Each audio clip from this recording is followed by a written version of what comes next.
There are certain duties in the Vatican that must be performed exactly as prescribed, without question or deviation. My name is Marco Benedetti, and for 12 years I have served as night custodian for the Apostolic Palace. I am 53 years old, married to Elena for 28 years, father to 2 daughters who are both married with children of their own. I tell you this so you understand I am not a man given to flights of imagination or spiritual hysteria. I am a simple custodian who mops floors, empties waste baskets, and ensures that every door is properly secured before dawn breaks over St. Peter's Square. The Sala Regia is among my most sacred responsibilities. This grand ceremonial hall, where papal audiences once received foreign dignitaries, and where cardinals still gather for certain proceedings, requires special attention.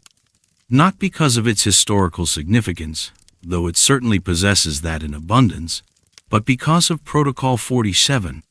I learned this protocol during my first week of employment, recited from a small leather handbook that was immediately collected after I demonstrated proper execution. Every night, at precisely 3:17 in the morning, I must unlock the Sala Regia with the modern steel key, perform a complete inspection of the chamber, ensuring all 17 windows remain latched and all ceremonial artifacts rest in their designated positions. Then I must secure the room using the copper key, an ancient thing, worn smooth by centuries of handling, its metal green with age and blessed oils. The copper key must turn clockwise exactly 3 full rotations. The steel key opens, the copper key contains. This ritual has never varied, not once in 12 years. Even when I suffered from pneumonia in 2016, I dragged myself from my sickbed to fulfill this duty. Even during the renovations in 2019, when scaffolding filled half the chamber, I performed my inspection and turned that copper key clockwise 3 times before returning to my other responsibilities. Until 3 weeks ago. The first night it happened, I attributed the irregularity to fatigue. It had been a long shift, and several visiting bishops had tracked mud through the corridors leading to the private papal apartments. I had spent extra time cleaning, arriving at the Sala Regia 15 minutes behind schedule. Perhaps my hands were shaking from exhaustion. Perhaps the key simply caught on some internal mechanism worn rough by age. But when I inserted the copper key and began my ritual turn clockwise, it moved counterclockwise instead, smoothly, as if guided by some unseen force. 3 full rotations in the wrong direction, exactly as precise as it had always been in the correct direction. I stood there in the dim corridor, my flashlight beam steady on that ancient lock, trying to understand what had just occurred. The key had definitely turned the wrong way, but the door appeared secure. I tested the handle lock tight. I pressed my ear to the heavy wood, listening for any sound from within, but heard only the familiar silence of empty ceremonial spaces. I completed my rounds with growing unease, but by morning, I had convinced myself it was a momentary lapse in attention. 12 years of identical motions performed in the small hours can create a kind of muscle memory that occasionally misfires. I said nothing to my supervisor. The second night, I arrived at the Sala Regia with heightened awareness, determined to execute the protocol flawlessly. I performed my inspection with extra care, checking each window latch twice, ensuring every ceremonial chair remained perfectly aligned with the others. When I inserted the copper key, I focused all my attention on turning it clockwise. It turned counterclockwise, 3 smooth rotations in the wrong direction, as if my intention meant nothing at all. This time, I noticed something else. The air in the corridor seemed cooler than usual, not dramatically so, just enough to make me pull my sweater closer around my shoulders. I checked the heating system indicators, but all showed normal operation. I even walked to the adjacent corridors, but they maintained their usual temperature. Only here, outside the Sala Regia, did the air carry that subtle chill. By the third night, I had begun to suspect that something inside the room was influencing the key's behavior. During my inspection, I examined every surface with methodical care. The frescoes appeared unchanged, those magnificent Renaissance scenes of papal triumph and divine authority staring down from walls and ceiling with their eternal composure. The ceremonial artifacts occupied their proper positions. The windows remained latched. But the temperature had dropped further. My breath was visible in small puffs as I moved through the chamber, though the heating system continued to register normal operation throughout the rest of the palace. And as I concluded my inspection, standing near the door and preparing to engage the copper key, I heard something that made my blood freeze. Voices, faint but unmistakable. Latin words spoken in reverent whispers, as if a small congregation was gathered somewhere within the sealed walls, conducting a midnight prayer service that no living person had authorized. I pressed my ear against different sections of the wall, trying to locate the source of these voices, but they seemed to emanate from everywhere and nowhere at once. The Latin was too soft and rapid for my limited understanding of the language, but the cadence was unmistakably liturgical. These were prayers being offered by unseen speakers, prayers that continued even as I completed my ritual and departed the chamber. Each subsequent night brought intensification. The temperature dropped steadily by the end of the first week. Frost had begun forming on the inside surface of the windows, despite the palace's heating system working normally in every other location. The voices grew clearer, and I began to recognize certain recurring phrases, words I remembered from my childhood attendance at traditional Latin masses before the reforms of Vatican II. More disturbing still, the copper key's counterclockwise rotation was becoming more pronounced, more deliberate. What had initially felt like mechanical resistance now felt like active guidance, as if invisible hands were assisting the motion, ensuring those 3 wrong direction turns occurred with absolute precision. By the second week, I realized that my nightly ritual had fundamentally changed. I was no longer locking the Sala Regia. I was unlocking it. 3 counterclockwise turns were releasing something that had been contained, something that was growing stronger and more present with each passing night. The voices were now clearly audible throughout my entire inspection. Not just whispers, but full-throated prayers delivered with passionate intensity. I could distinguish multiple speakers, perhaps 7 or 8 distinct voices, though I never saw anyone. They prayed in Latin that sounded archaic even to my untrained ear, using phrases and pronunciations that suggested these were not contemporary speakers but something far older. During the third week, frost covered not just the windows, but began creeping across the walls themselves, creating delicate crystalline patterns that followed the outlines of the Renaissance frescoes. The praying voices were now accompanied by other sounds: the rustle of heavy fabric, footsteps on marble, the subtle creak of wooden kneelers under invisible weight. I began arriving at the Sala Regia with growing dread, but I could not abandon my duty. Protocol 47 had been entrusted to me, and regardless of what was occurring within that chamber, I would fulfill my obligation. Each night I performed my inspection, moving through a room that grew colder and more populated with unseen presence, then allowed the copper key to guide itself through those 3 counterclockwise rotations that were clearly releasing something ancient and determined. Last night, as I completed my inspection and approached the door, the invisible congregation fell silent. The sudden absence of voices was more unnerving than their presence had been. I stood in the frozen chamber, my flashlight beam revealing walls now completely covered in intricate frost patterns that seemed to shift and move in my peripheral vision. I inserted the copper key and felt it begin its familiar counterclockwise motion. But as it completed the first rotation, one of the unseen voices spoke directly to me. Not in Latin, but in clear Italian, with the accent of educated Roman speech. "Thank you for your faithful service, Marco Benedetti. We have been waiting so very long." I completed the remaining 2 rotations because Protocol 47 demanded it, then departed the chamber as quickly as dignity allowed. But as I walked away, I heard the heavy wooden door swing open behind me, though I had left it securely closed. This morning I submitted my resignation letter to my supervisor. I told him only that family circumstances required me to seek employment closer to my home in Trastevere.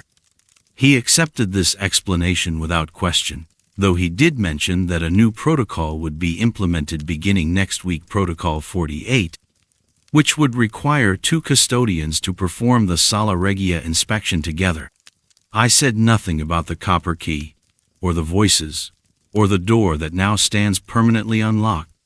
I pray that whoever inherits my responsibilities understands the difference.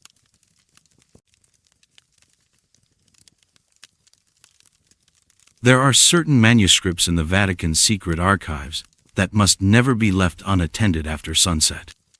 My name is Sister Elena Vasquez, and I have served as a senior archivist in the Vatican Apostolic Archives for 11 years. I was trained in paleography at the Gregorian University, fluent in 7 languages including medieval Latin, and trusted with access to materials that most scholars will never glimpse. My daily routine was sacred in its precision. Morning prayers at 6, breakfast in silence, then 8 hours among documents that have shaped the course of human faith for nearly 2 millennia. The archives themselves exist in a climate-controlled sanctuary beneath St. Peter's Basilica, accessible only through a series of checkpoints that require both electronic credentials and personal recognition.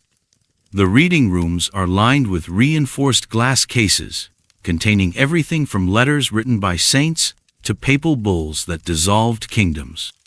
We work in whispered reverence, each of us assigned to specific collections based on our expertise and security clearance. I specialized in medieval illuminated manuscripts, particularly those created between the years 1100 and 1300. These works represent the pinnacle of monastic artistry, letter painted by hand, gold leaf applied with brushes made from single hairs, margins decorated with creatures both biblical and fantastical. Most were copied in scriptoriums where silence was absolute, where scribes considered their work a form of prayer. The manuscript came to my attention on a Tuesday morning in late September. Father Benedetti, the chief librarian, approached my desk carrying a red-sealed folder, the kind used only for materials requiring special handling protocols. Inside was a work request for Codex Vaticanus Latinus 4712, a 13th-century manuscript attributed to the Irish mystic known as Saint Malachy. I had never encountered this particular codex, which struck me as unusual given my familiarity with our medieval collection. This was discovered during renovations in the Torre dei Venti, Father Benedetti explained, his voice barely above a whisper. Carbon dating confirms 13th century. The binding suggests Irish monastery origin, possibly Armagh, handle with standard protocols. The manuscript arrived at my station in a temperature-controlled case. When I first opened it, I was struck by the extraordinary preservation of the vellum pages and the vibrancy of the illuminated capitals. The text was written in a flowing script that demonstrated exceptional skill, with margin decorations featuring intertwined serpents and flowering vines rendered in blues and golds that seemed to capture and hold the overhead lighting. The content appeared to be a series of prophetic visions, written in ecclesiastical Latin, with occasional phrases in what I recognized as medieval Irish Gaelic. Each prophecy was dated according to the liturgical calendar and seemed to describe events within the church hierarchy. I began my standard documentation process, photographing each page and preparing preliminary translation notes. It was during my 3rd day with the manuscript that I noticed the first anomaly. I had been working systematically through the text, and I was certain that I had reached the final written page on Monday afternoon. But when I opened the codex on Wednesday morning, there was additional text, a full paragraph written in the same medieval script, using ink that appeared identical in composition and aging to the original. The new passage described, with startling specificity, the installation of new security cameras in the archive's east wing, an upgrade that had been completed just the previous evening. The text was written as if it were a medieval prophecy, referring to eyes of glass that shall watch over the sacred scrolls, and mentioning details that only someone present during the installation could have known. I documented the anomaly carefully, taking photographs and measurements. I considered the possibility of a sophisticated forgery, but the vellum showed no signs of recent disturbance, and the ink had the proper aging characteristics under ultraviolet examination.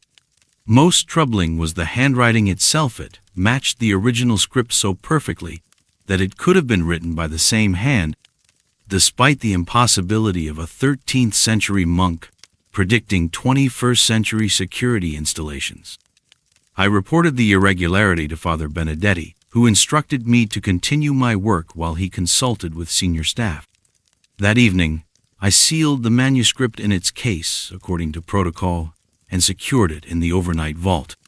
The next morning brought fresh text, 2 new paragraphs describing the sudden illness of Cardinal Toretti, who had been hospitalized during the night with what the medieval Latin termed a fever of the blood.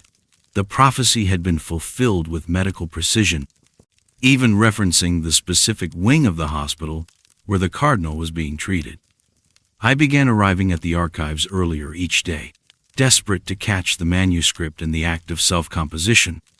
But the new text always appeared between my evening departure and morning arrival, as if the manuscript wrote only in the darkness, drawing words from some invisible source.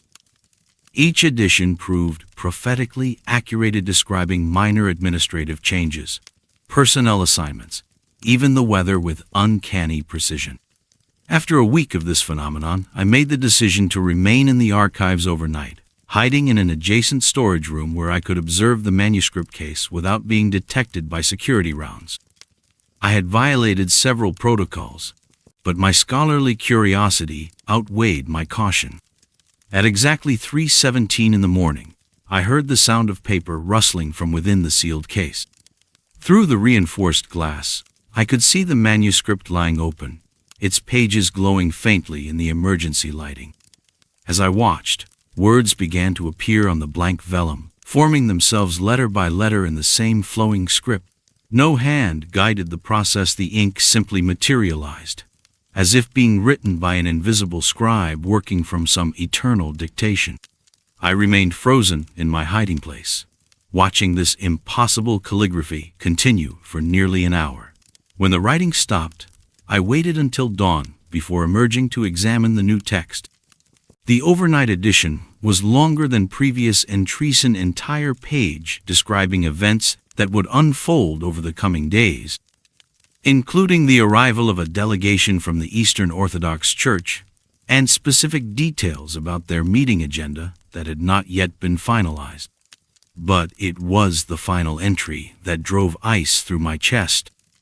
On the last written page of the manuscript, in text that had not been there the previous evening, I found a detailed description of my own death.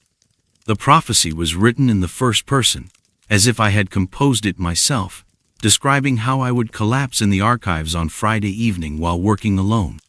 The medieval Latin was precise in its clinical description. Cordis dolor heart, pain, followed by details about where my body would be found and who would discover it. Most disturbing of all, the handwriting of this final prophecy was not the medieval script of the original manuscript. It was my own handwriting, rendered in the same aging ink, written in my characteristic letter formations and spacing. I compared it to my research notes, and the match was absolute. Somehow, the manuscript had learned to write as I write, had absorbed my penmanship and turned it back on me as a prediction of my death. That was 3 days ago. I have not slept since reading that final page. I have avoided being alone in the archives, have tried to maintain normal routines while my hands shake and my heart races at unpredictable intervals. I consulted with the Vatican medical staff, claiming stress-related symptoms, and my cardiovascular examination revealed no abnormalities. Yesterday morning, there was new text, again a brief addendum to my death prophecy, specifying the exact time, Friday evening at 8:47. I have considered fleeing Rome, abandoning my vocation, hiding somewhere beyond the reach of medieval prophecy. But I am beginning to understand. that the manuscript does not predict the future, it creates it. The text appears not because events are predetermined, but because the writing makes them inevitable. Each prophecy becomes a sacred command, inscribed in blessed ink on consecrated vellum, carrying the weight of divine will. I have written my final report and sealed it with this account. Father Benedetti will find it on Monday morning, along with my body, discovered precisely where the manuscript foretold. The Codex of St. Malachy will be returned to its case, where it will continue its eternal documentation, writing tomorrow's certainties and tonight's darkness. I am not afraid anymore. I am simply fulfilling my role in a story that began 800 years ago, written by a hand that never stops moving, guided by knowledge that transcends time. The manuscript chose me as both its guardian and its subject, and I accept this responsibility with the same reverence I have brought to every sacred text. It is now 8:37 in the evening. The archives are quiet, the overhead lights casting long shadows between the stacks. My heart is beginning to race, and there is a tightness in my chest that grows stronger with each breath. The manuscript lies open on my desk, its final page glowing softly in the lamplight. The last line, written in my own hand, reads, "She completes her earthly service as the bells of St. Peter's toll the hour." I can hear those bells beginning to chime.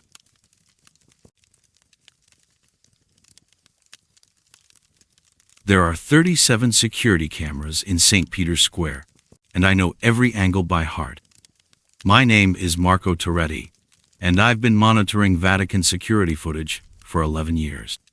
I know which camera catches the pigeons at dawn, which one shows the Swiss Guard's shift change, and which angle best captures the crowds during papal audiences. What I didn't know until last month was that camera 14 had been recording the same woman for over 30 years. I discovered her on a Tuesday evening while reviewing footage from Pope Francis's morning mass. Standard procedure: we catalog crowd sizes, note any unusual behavior, document security incidents. The software flags faces that appear in multiple recordings, helping us identify frequent visitors or potential concerns. Usually, it's tourists who return year after year, or local Romans who attend weekly services. But this flag was different. The facial recognition system had matched an elderly woman across 43 different recordings, spanning from 1989 to present day. Same black dress, same gray hair pulled into a severe bun, same position in the crowd. Camera 14 captures the northeast corner of the square, where pilgrims gather before the papal apartment windows. She stood exactly 12 meters from the fountain, always alone, hands folded in prayer. I ran the timestamps: October 19th, 1989, March 3rd, 1992, December 25th, 2001, April 7th, 2019. Every major papal appearance, every significant celebration. Always the same spot, always the same woman. At first, I assumed it was a software error. Facial recognition struggles with elderly subjects. Wrinkles create false matches, lighting changes appearance. But when I examined the footage frame by frame, the resemblance was exact. Not similar, identical. Down to the small crucifix pendant that caught the morning light, down to the way she held her rosary beads between her left thumb and forefinger.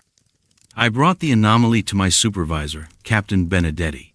He studied the images with the same methodical attention he gave all security reports, adjusting his reading glasses, making small notes in his logbook. After 20 minutes, he closed the file and looked at me directly. "Guard Toretti," he said, "how long have you been monitoring these cameras?" 11 years, sir." "And in that time, have you learned to distinguish between what requires investigation and what requires discretion?" I felt heat rise in my cheeks. "Yes, sir." "Good. Then you understand that some observations are noted in official reports and others are noted in our memories. This woman troubles no one. She threatens nothing. She stands in prayer during sacred moments. What would you have us do?" I wanted to argue, to insist that impossible things demanded explanation. But Captain Benedetti's tone carried the weight of longer service, deeper knowledge. He dismissed me with instructions to focus on current security concerns, not historical curiosities. But I couldn't stop watching Camera 14. The woman appeared at every significant papal event over the following weeks. Pope Francis's Wednesday audience, the canonization ceremony for 3 new saints, the Palm Sunday celebration. Always the same location, always the same posture. Never moving during the ceremonies, never speaking to other pilgrims, never acknowledged by crowd control or security personnel. I began staying after my shifts, reviewing older footage. The Vatican's digital archives stretched back to the early 2000s, but I found older recordings converted from analog tapes. The woman appeared consistently during Pope John Paul's Christmas Mass in 1999, during special audiences in the mid-90s, during Easter celebrations throughout the 80s. She never aged, not by a day, not by an hour.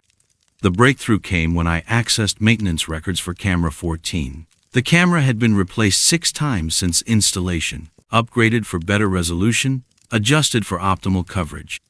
But in every maintenance report, technicians noted the same anomaly. Temperature readings in the northeast corner consistently registered 8 degrees colder than surrounding areas. No explanation offered, no repairs attempted. On November 3rd, during Pope Francis's All Souls' Day commemoration, I decided to investigate directly. I waited until the ceremony began, watching the woman take her familiar position on my monitor. Then I left the security office and walked across St. Peter's Square, moving against the flow of departing pilgrims. The autumn air was crisp but comfortable, Roman sunlight warming the ancient stones. I reached the northeast corner and found nothing. No elderly woman in black. No pilgrim with folded hands. But the air temperature dropped immediately, as if I'd stepped into a walk-in freezer. My breath formed visible clouds, and goosebumps rose along my arms despite my heavy uniform jacket. The cold penetrated deeper than weather, settling into my bones with unnatural persistence. And then I smelled them funeral lilies, the heavy sweet scent that fills churches during memorial services, that clings to black clothing and prayer books after last rites are given. The smell was so strong it made me dizzy. So present, I looked around for flower arrangements that weren't there. I pulled out my radio to call the security office, to ask my replacement to confirm the woman's presence on Camera 14. But when I pressed the transmit button, only static emerged. The radio worked perfectly 5 meters away in any direction, but in that exact spot 12 meters from the fountain, where an impossible pilgrim had stood for decades, all electronic communication failed. I returned to the security office and reviewed the footage for my investigation. Camera 14 showed me clearly, walking across the square, stopping in the northeast corner. It showed me standing alone for 6 minutes, speaking into my radio, looking around with obvious confusion. It did not show the elderly woman I'd been tracking for weeks, but she was there in every frame before my arrival, and she remained there in every frame after my departure. Constant as sunrise, faithful as tide, present in a way that transcended normal existence. That night, I brought my concerns to Father DeMarco, the chaplain who conducts evening prayers for Vatican staff. I didn't mention the woman directly. Captain Benedetti's warning about discretion still echoed in my mind. Instead, I asked about pilgrims who died on Vatican grounds, about souls who might remain attached to sacred spaces. Father DeMarco listened with the patient attention priests give to troubled confessions. When I finished speaking, he was quiet for a long moment, candlelight flickering across his weathered features. "Marco," he said finally, "some faithful never truly leave us. The Church recognizes saints precisely because their presence continues beyond earthly existence. Why should we be surprised when lesser souls filled with genuine love for Christ, find ways to maintain their vigil? But she appears in photographs, Father. Security cameras record her image. And do those recordings trouble anyone? Do they frighten pilgrims or disrupt services? Do they threaten the sanctity of papal ceremonies? I had to admit they didn't. Then, perhaps, Father DeMarco suggested, her presence is a blessing rather than a mystery to be solved. I still monitor camera 14. I still see the elderly woman during papal masses. Still note the temperature anomalies in maintenance reports. Still smell funeral lilies when I pass through the northeast corner of St. Peter's Square. But I no longer search for explanations. Captain Benedetti was right about discretion. Some observations belong in official reports, others in our memories. The woman in black has attended papal masses for over 30 years without causing harm or drawing attention. Her devotion is constant, her presence peaceful. Last week, I noticed something new in the footage. During Pope Francis's evening prayer service, a young woman stood beside the usual pilgrim same black dress, same folded hands, same position 12 meters from the fountain. The facial recognition software flagged her as a potential match for someone who died in Rome during 1943. I made a note in my personal logbook, not the official security report. Some mysteries deepen rather than resolve, and some faithful find ways to remain exactly where they belong. The cameras keep recording, the vigil continues. And in the northeast corner of St. Peter's Square, where the air runs cold and funeral lilies bloom in empty space, devotion takes forms that transcend our understanding of time and death. Some doors in the Vatican are meant to stay closed, and I learned why the night I heard my own voice confessing through sealed stone. My name is Giuseppe Moretti, and I've been night custodian for the Vatican Museums for 22 years. Wing 7 has been my route every evening since 2001, the forgotten galleries where restoration projects wait in climate-controlled silence, and morning tours never venture. It's peaceful work mostly, the kind of solitude that lets a man think, or avoid thinking, depending on his needs. I was assigned Wing 7 after my predecessor, old Benedetto, requested reassignment without explanation. Personnel simply handed me his keys and route map, marked with his careful notations in blue ink. Confessional booth B7 sealed per protocol 15. One note read, "Do not investigate unusual sounds after 3 a.m. I assumed it was a joke, the kind of gentle hazing new custodians endured. The Vatican is full of old stories, most of them harmless. My duties were simple: security rounds every 2 hours, temperature and humidity checks, basic cleaning of accessible areas. Wing 7 housed primarily Renaissance tapestries, awaiting restoration, and several confessional booths from various periods, moved here when their original chapels were renovated. Most were beautiful pieces carved walnut with brass fittings, some dating back 4 centuries. The booth marked B7 sat in the corner, distinguished only by the fresh plaster that sealed its entrance completely. The work suited me. After Maria died and Paolo moved to Milan, I needed the quiet. Day shifts meant chatter with tourists, questions about things I couldn't explain anyway. Night work let me move through sacred spaces, in contemplative silence, maintaining order while the world slept. I took pride in leaving everything exactly as it should be. For 3 weeks, nothing unusual occurred. I completed my rounds methodically: galleries, storage rooms, environmental controls. The sealed booth never drew my attention. Sealed things stayed sealed, for reasons above my clearance level. Then came the first confession. 3:17 on a Tuesday morning in October. I was checking hygrometer readings in Gallery C when I heard the whisper. Soft Latin phrases, the familiar rhythm of the confessional. "Bless me, Father, for I have sinned." The voice came from behind me, from the direction of the sealed booth. I turned, flashlight sweeping the familiar space. Nothing had changed. The booth sat in shadow, plaster smooth and undisturbed. But the whisper continued in elderly man's voice, trembling with grief. I couldn't make out the specific sins, but the cadence was unmistakable. Confession, plea, desperate hope for absolution. The voice faded after perhaps 5 minutes. I completed my round, and noted nothing in the logbook. Tricks of acoustics, perhaps. The Vatican's ancient stones carry sound in mysterious ways. But it happened again, the next night. Same time, same booth. This time, I approached closer and heard fragments clearly. I struck him in anger, my own flesh. Forgive me, Father.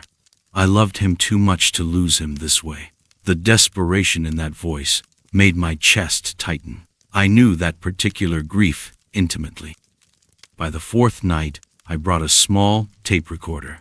The confession began precisely at 3:17, a different voice this time. Younger, speaking in Italian about pride and jealousy. When I played back the recording during my break, it captured only empty silence. I began researching booth B7 during my off hours. The Vatican archives allowed me access to basic maintenance records, and what I found there made my hands shake as I read. The booth had been installed in 1927 in the chapel of San Janitor, removed during renovations in 1951. In 1953, it was placed in Wing 7 as part of a new ecclesiastical collection. The installation crew noted an anomaly.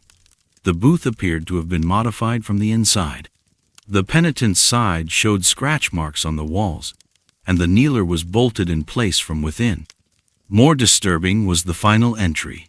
Booth sealed permanently, per Archbishop's directive, October 15, 1953. Protocol 15 initiated. Father Domenico Torretti reported missing, presumed departed Vatican service. Booth not to be opened under any circumstances. Father Torretti. I knew that name from the old personnel lists. He'd been assigned to hear confessions in the chapel until 1953, when his name simply vanished from the records. The confessions grew more frequent, not just at 3:17 anymore, but scattered throughout my shifts. Different voices, different languages, but always the same desperate quality. Always confessing sins I understood too well. The night everything changed was a Thursday in November. I was avoiding Gallery C entirely by then, but duty required temperature checks. As I approached the sealed booth, the whispers began early 2:58 by my watch.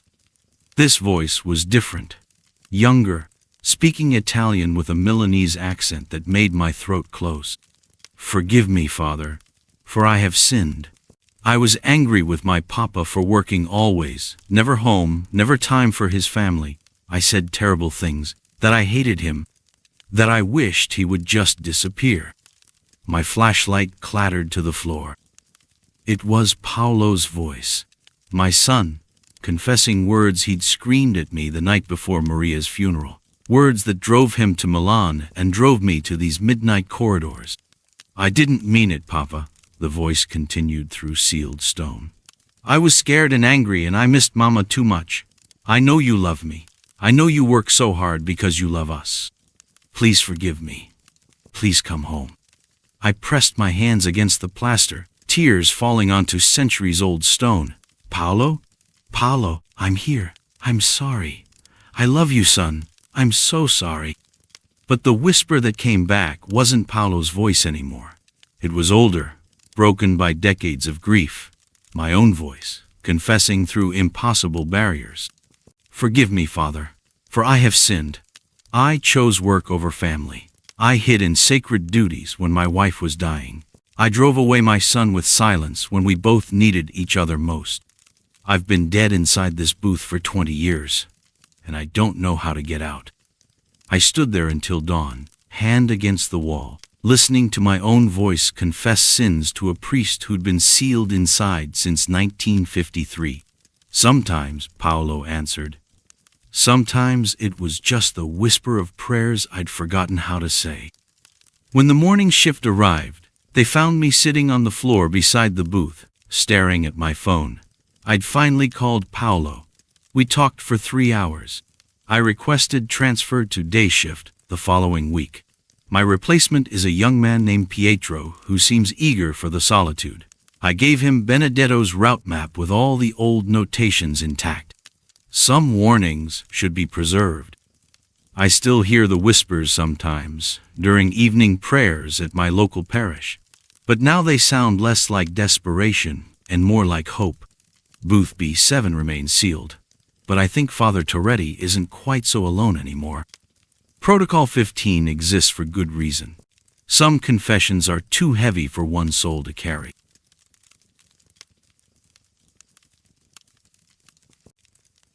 The Vatican Library closes its doors to scholars at 8 in the evening, but for us who tended secrets, the real work begins at midnight.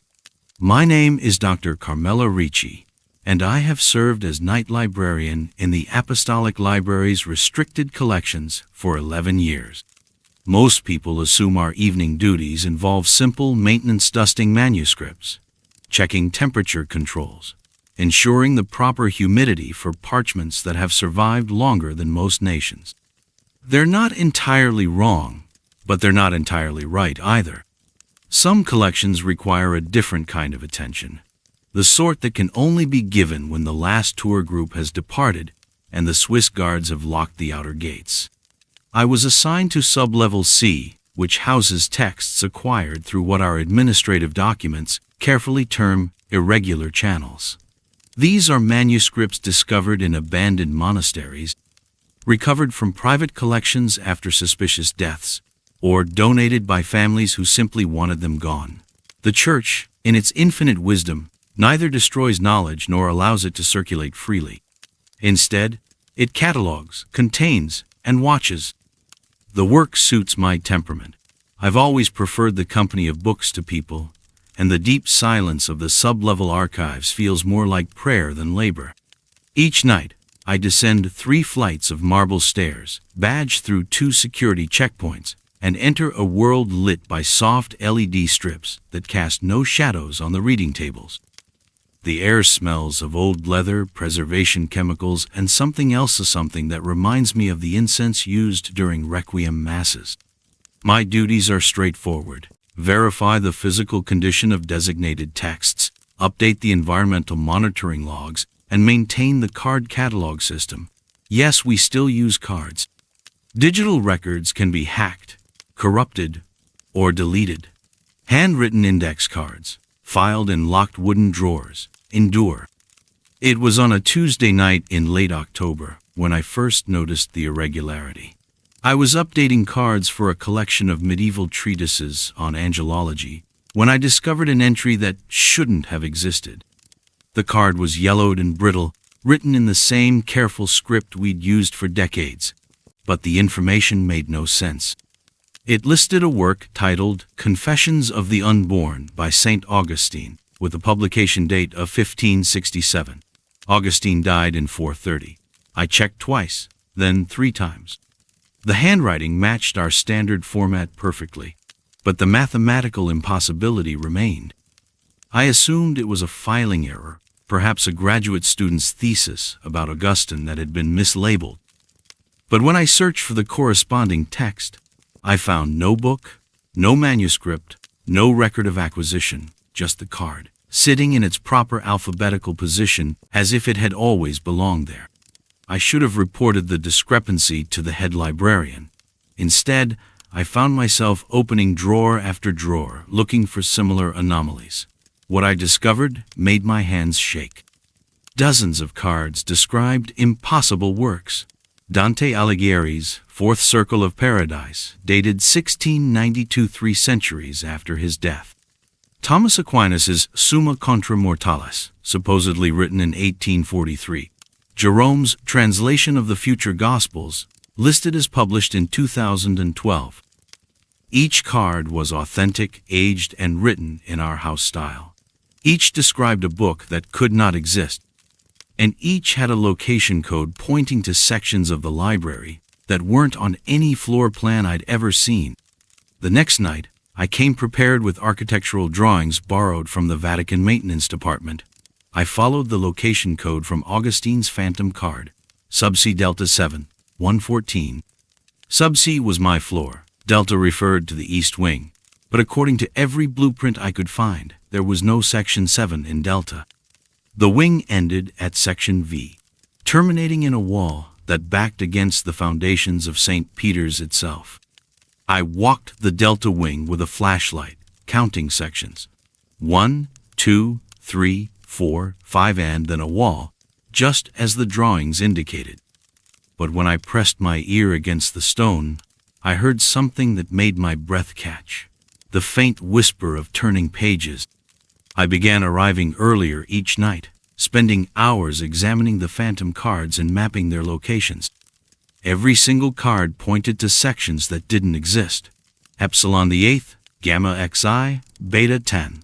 I started sketching my own floor plans, marking where these impossible sections should be. The pattern that emerged was disturbing. The phantom locations formed a perfect mirror image of the existing library, as if there were another collection hidden behind every wall. On my 13th night of investigation, I found a card that mentioned my own name. It was filed under R4 Ricci Carmela. The title read, A Catalog of the Unwritten Personal Observations. The author was listed as Dr. C. Ricci, Vatican Librarian. The publication date was tomorrow's date. The location code was sub-C Epsilon Nix 001. My own handwriting filled the description field, a detailed account of discoveries made in the Vatican's parallel collection, including methods for accessing texts that exist in potential rather than actuality. Written after 7 years of night observations. Bound in red leather, secured with copper clasps. Reader discretion advised. 7 years. I had worked here for 11 years, but the card specified 7 years of night observations. I tried to remember when I'd first been assigned to evening duties, but the memory felt strangely distant, like recalling a half-forgotten dream. I spent the rest of the night searching for section Epsilon, following the logic of my sketched floor plan. It should be directly behind the medieval manuscript storage, separated by what I'd always assumed was a load-bearing wall. I pressed my ear against the stone and heard not just page-turning, but footsteps. Measured, careful footsteps, like someone conducting a midnight inspection. The footsteps matched my own rhythm perfectly. I knocked on the wall. After a 3-second delay, something knocked back the same pattern, the same intensity. I tried a more complex rhythm, knock, knock, pause, knock. 3 seconds later, it was repeated exactly. Whatever was behind the wall was learning from me, or I was learning from it. I began carrying Tulsa stethoscope borrowed from the Vatican medical office, a small digital recorder, a tape measure. Each night, I mapped the phantom sections more precisely, tapping walls and listening for hollow spaces. The sounds beyond grew clearer, the whisper of turning pages, the soft scratch of pen on parchment, the occasional creak of a chair. Someone was writing back there. Someone was cataloging, just as I was. On my 21st night of investigation, I found the door.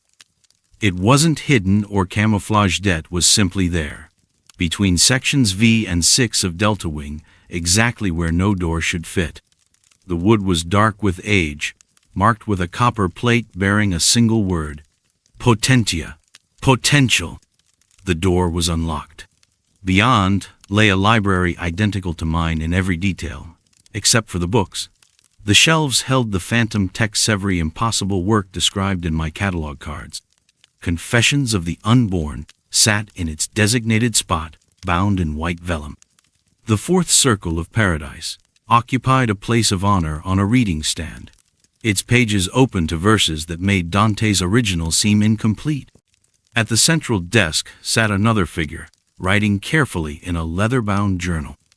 She looked up as I entered, and I found myself staring at my own face, but aged, weathered, with gray threading through black hair and lines around eyes that had read too much.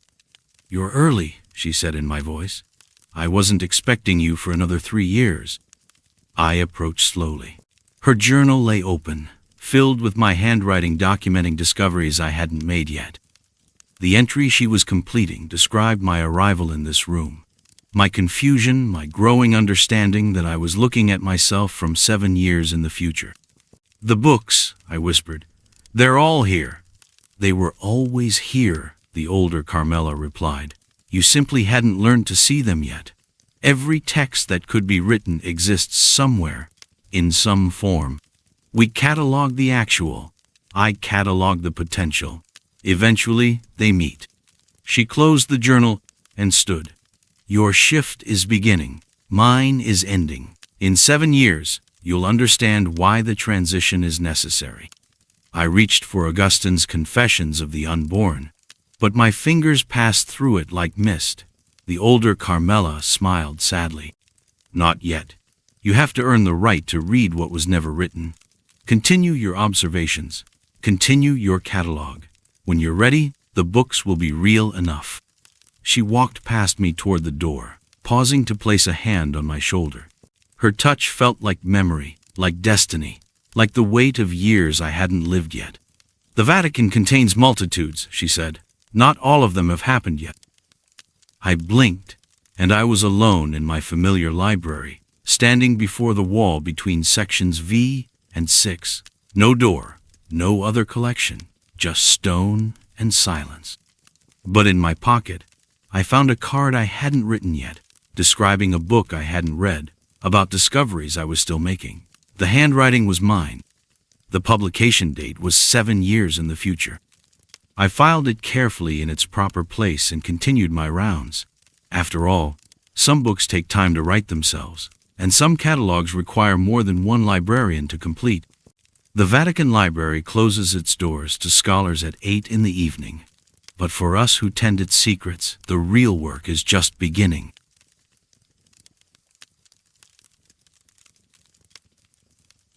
They tell you never to work alone with the martyrs after sunset, but they never tell you why. My name is Antonio Ferreira, and I've spent 23 years restoring sacred art for the Vatican museums. I've cleaned Byzantine mosaics older than most nations, repaired Renaissance masterpieces worth more than small countries, and touched pigments mixed by hands that knew Michelangelo personally. In all that time, I learned to respect 3 unwritten rules. Never restore alone after Vespers. Never question why certain pieces require monthly inspection rather than yearly. And never, under any circumstances, attempt to clean the eyes until another specialist can verify your work. I should have remembered that 3rd rule when they assigned me to the Chapel of St. Sebastian in the autumn of 2024. The chapel sits in a forgotten corner of the Apostolic Palace, accessible only through a narrow corridor that most tourists never find. It's not on the standard tour routes, too small, too somber, and the single fresco that dominates the eastern wall depicts St. Sebastian's martyrdom with such uncomfortable realism that even seasoned pilgrims tend to hurry past. The work dates to 1478, commissioned by Pope Sixtus IV as a private devotional piece. The unknown artist jewelers believe it was someone from Perugino's workshop, painted Sebastian bound to a gnarled olive tree, 7 arrows piercing his flesh, his face turned heavenward in an expression of perfect agony and perfect faith. It's beautiful work. Disturbing, but beautiful. The assignment seemed routine when Father Benedetti handed me the work order. Simple cleaning, he said, not meeting my eyes. Surface dust, maybe some candle soot near the base. Nothing complicated. He paused at the door, his hand resting on the brass handle. Antonio, you'll want to finish before the evening prayers begin. The acoustics in that chapel can be unsettling during Vespers. I arrived at 8 in the morning with my standard equipment: soft brushes, distilled water, cotton swabs, and the special cleaning solutions we use for 15th century pigments.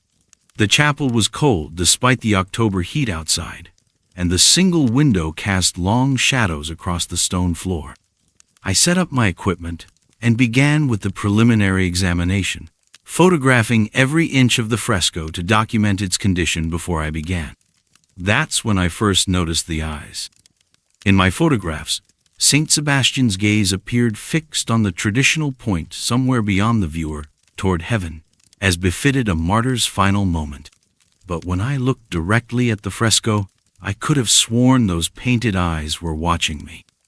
I dismissed it as a trick of light and shadow, the kind of optical illusion that comes from spending too many hours staring at Renaissance faces. Every restoration specialist experiences it eventually. I began cleaning at the bottom left corner, working methodically upward with gentle strokes. The dirt came away easily, revealing vibrant blues and golds that hadn't seen light in decades. As I worked, I found myself glancing up at Sebastian's face more frequently than necessary. The expression seemed to shift subtly as the day progressed, sometimes serene, sometimes questioning, sometimes almost aware. By noon, I had cleaned roughly a quarter of the fresco. I stepped back to assess my progress and photographed the newly revealed sections. Through my camera lens, everything appeared normal.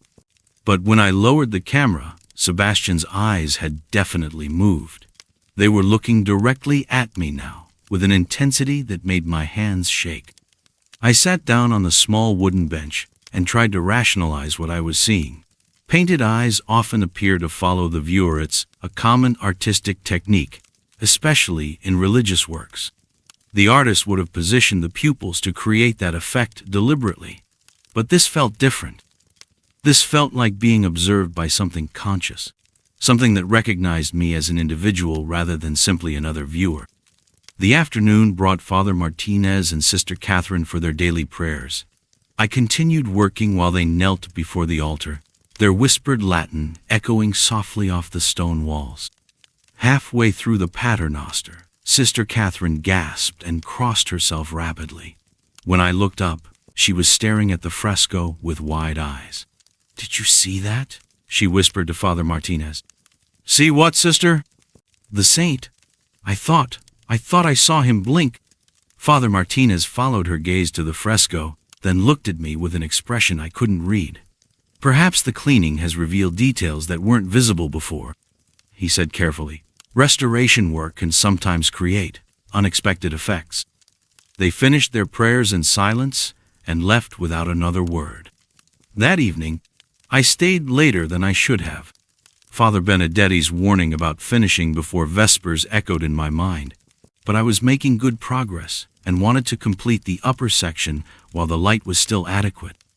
The chapel grew darker as the sun set, and I worked by the glow of my portable LED lamps. I was cleaning around the third arrow, the one that pierced Sebastian's left shoulder, when I noticed something that made me step back so quickly I nearly knocked over my equipment stand. The arrow appeared to have moved deeper into the painted flesh since morning.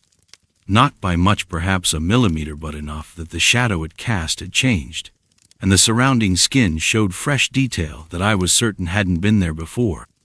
I checked my morning photographs on my camera's display. The difference was subtle but unmistakable. The arrow had definitely penetrated deeper into Sebastian's shoulder, and the painted blood around the wound looked wet, almost fresh. My hands trembled as I packed my equipment. Whatever was happening in this chapel, it was beyond my understanding or my ability to address. As I gathered my brushes, I felt eyes watching me from the wall. When I finally worked up the courage to look, Sebastian's gaze had shifted again. Now he was looking not at me, but at the chapel door, as if warning me to leave.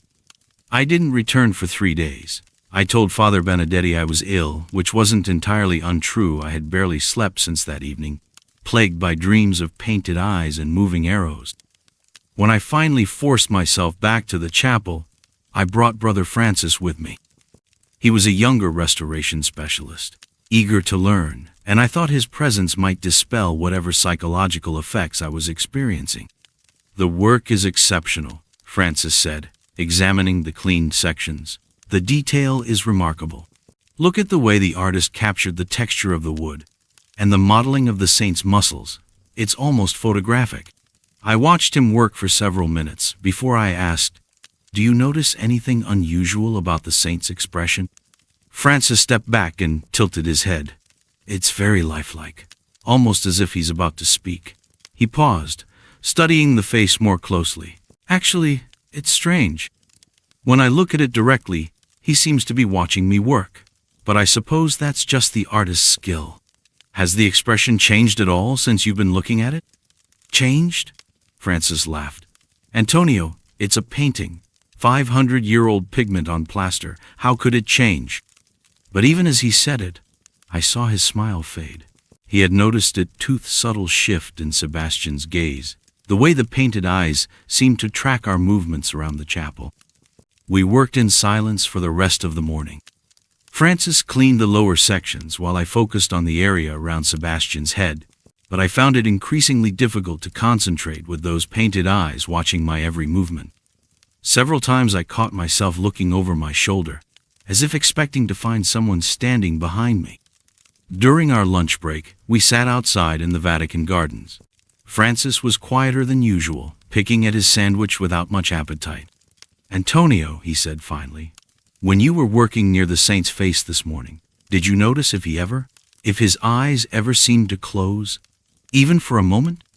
I set down my own sandwich. "You saw it too." I thought I was imagining it, but yes, I think I saw him blink, maybe 3 or 4 times. Francis looked back toward the Apostolic Palace. "That's impossible, isn't it?" I didn't answer because I wasn't sure anymore what was possible within these ancient walls. That afternoon, I made a decision that I've questioned ever since. I set up a small digital camera on a tripod, aimed directly at Sebastian's face, and programmed it to take a photograph every 30 seconds. If something was happening to the fresco, I wanted documentation. The camera ran for 6 hours. When I reviewed the images that evening in my apartment, I found what I had hoped I wouldn't find. In frame after frame, the saint's eyes remained fixed in their painted gaze. But in 17 separate images spread throughout the afternoon, Sebastian's eyelids were closed, not damaged or obscured by shadow, closed, as if in a long, deliberate blink. In one particularly clear image, taken at 3:17 in the afternoon, I could see the painted eyelashes resting against his cheeks. I brought the images to Father Benedetti the next morning. He studied them in silence for several minutes, then locked them in his desk drawer. "You will not speak of this to anyone," he said. "Not to Brother Francis, not to the other restoration staff, not to your wife. This chapel has been problematic before. We handle these situations through proper channels." "What proper channels? What situations?" Father Benedetti walked to his window and looked out at the dome of St. Peter's. "The Church has protocols for phenomena that exceed natural explanation. They are old protocols, Antonio. Older than your restoration techniques, older than the museums, older than most of the art you work on. Are you telling me this has happened before? I'm telling you that your work in the chapel of St. Sebastian is complete. Brother Francis will finish the remaining sections. You are being reassigned to the Pinacoteca, effective immediately." I never saw the fresco again, though I tried. The chapel was closed for structural repairs the following week, and when it reopened 6 months later, I was told that a different restoration team had completed the work. Brother Francis, when I asked him about it, claimed he had no memory of working in the chapel with me.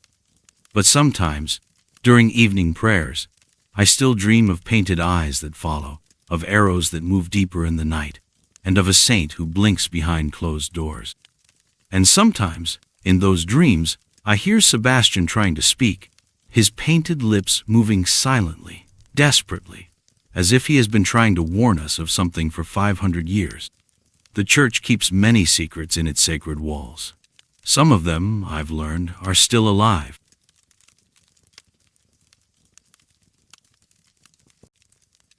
They told me the donation box in the chapel of St. Expeditus was cursed, but I thought they meant the usual way, that it brought bad luck to count the coins on Sundays, or that touching it with unwashed hands would invite misfortune. I am Sister Marie-Claire Dubois, and for the past 3 years I have served as collection counter for the smaller chapels within Vatican City. It is a position that requires precision, discretion, and above all, faith in the mundane rhythms of devotion. Each evening at 7 o'clock, I make my rounds with a leather satchel and brass keys, emptying the wooden boxes that collect the prayers of pilgrims made manifest in currency. The work is meditative, the soft clink of coins, the whispered counting in French that reminds me of my childhood in Lyon, the satisfaction of balancing the day's contributions to the penny. The chapel of St. Expeditus sits in the basement level of the Apostolic Palace, accessible only through a narrow corridor lined with 14th-century frescoes that seem to watch your passage. The chapel itself is modest 12 wooden pews, a simple stone altar, and a statue of the saint holding his palm branch and cross. Pilgrims seeking urgent intercession find their way here, guided by whispered recommendations from tour guides who shouldn't know of its existence. The donation box sits beside the statue, carved from the same dark wood as the pews, with a brass plate that reads simply, "For St. Expeditus, patron of urgent causes," in 6 languages. For 2 years, I emptied that box like all the others. 20 to 40 euros on busy days, sometimes coins from Germany or Poland left by grateful tourists. The routine never varied.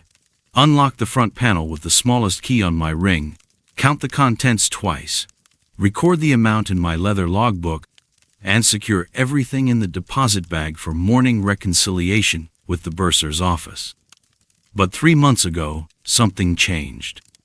I had emptied the box on a Tuesday evening, 37 euros and 15 cents, mostly small denominations. I remember because I had to count twice.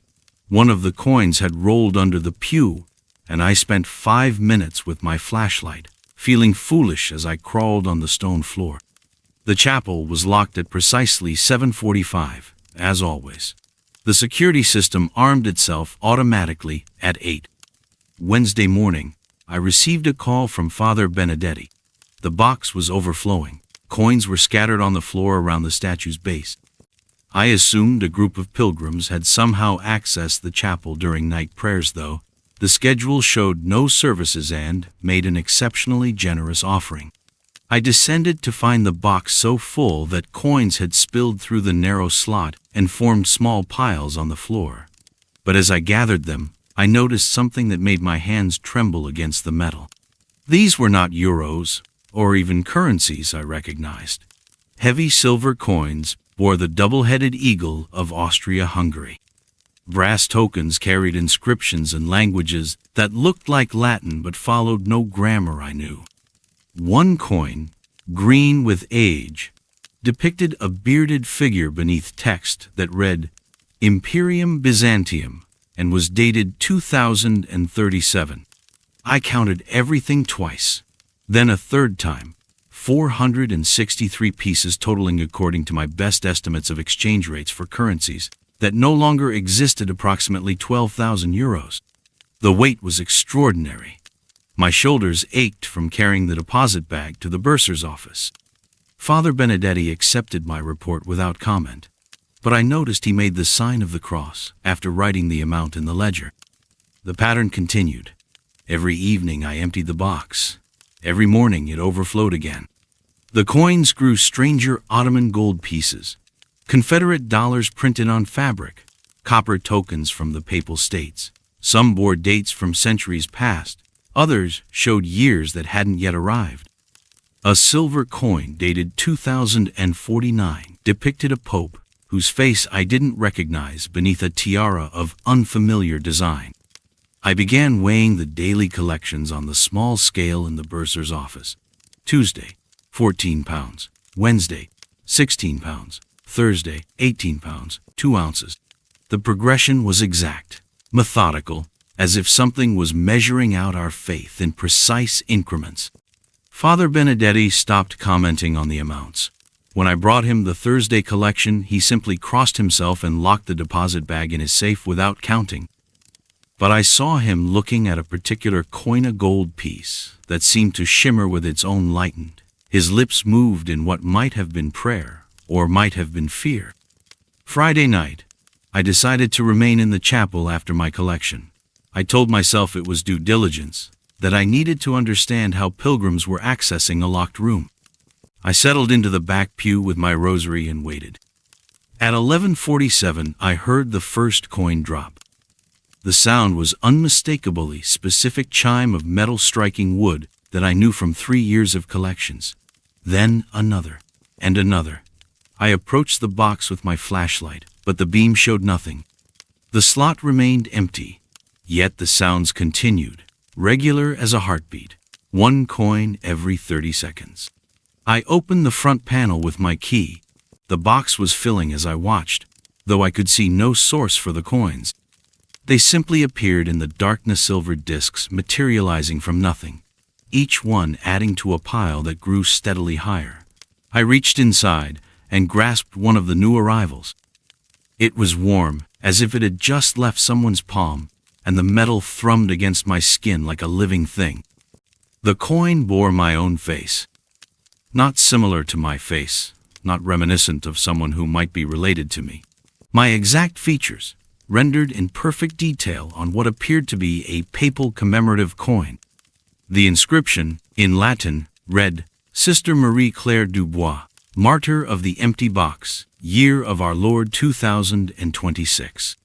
I dropped the coin and stepped backward. The sounds stopped.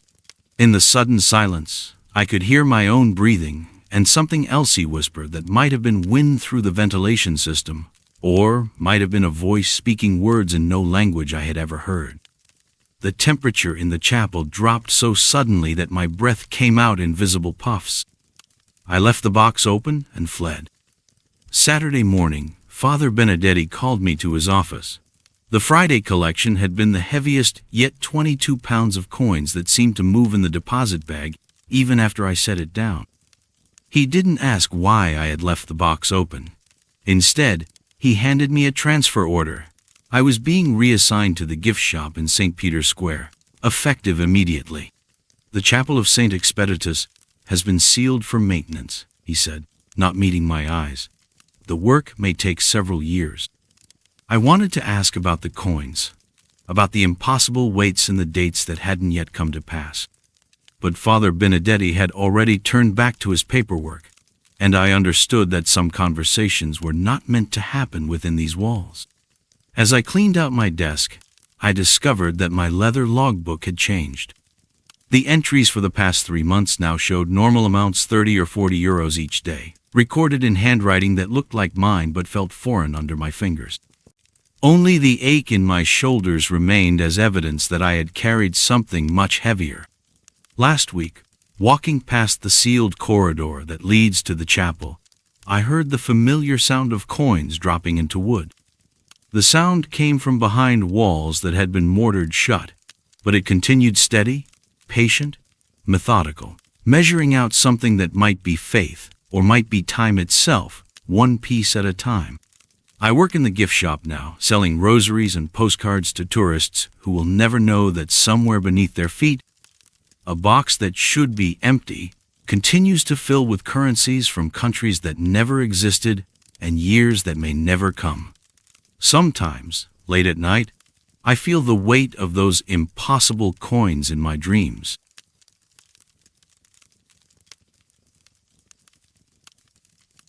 I was told there were 10 rooms in the papal apartment.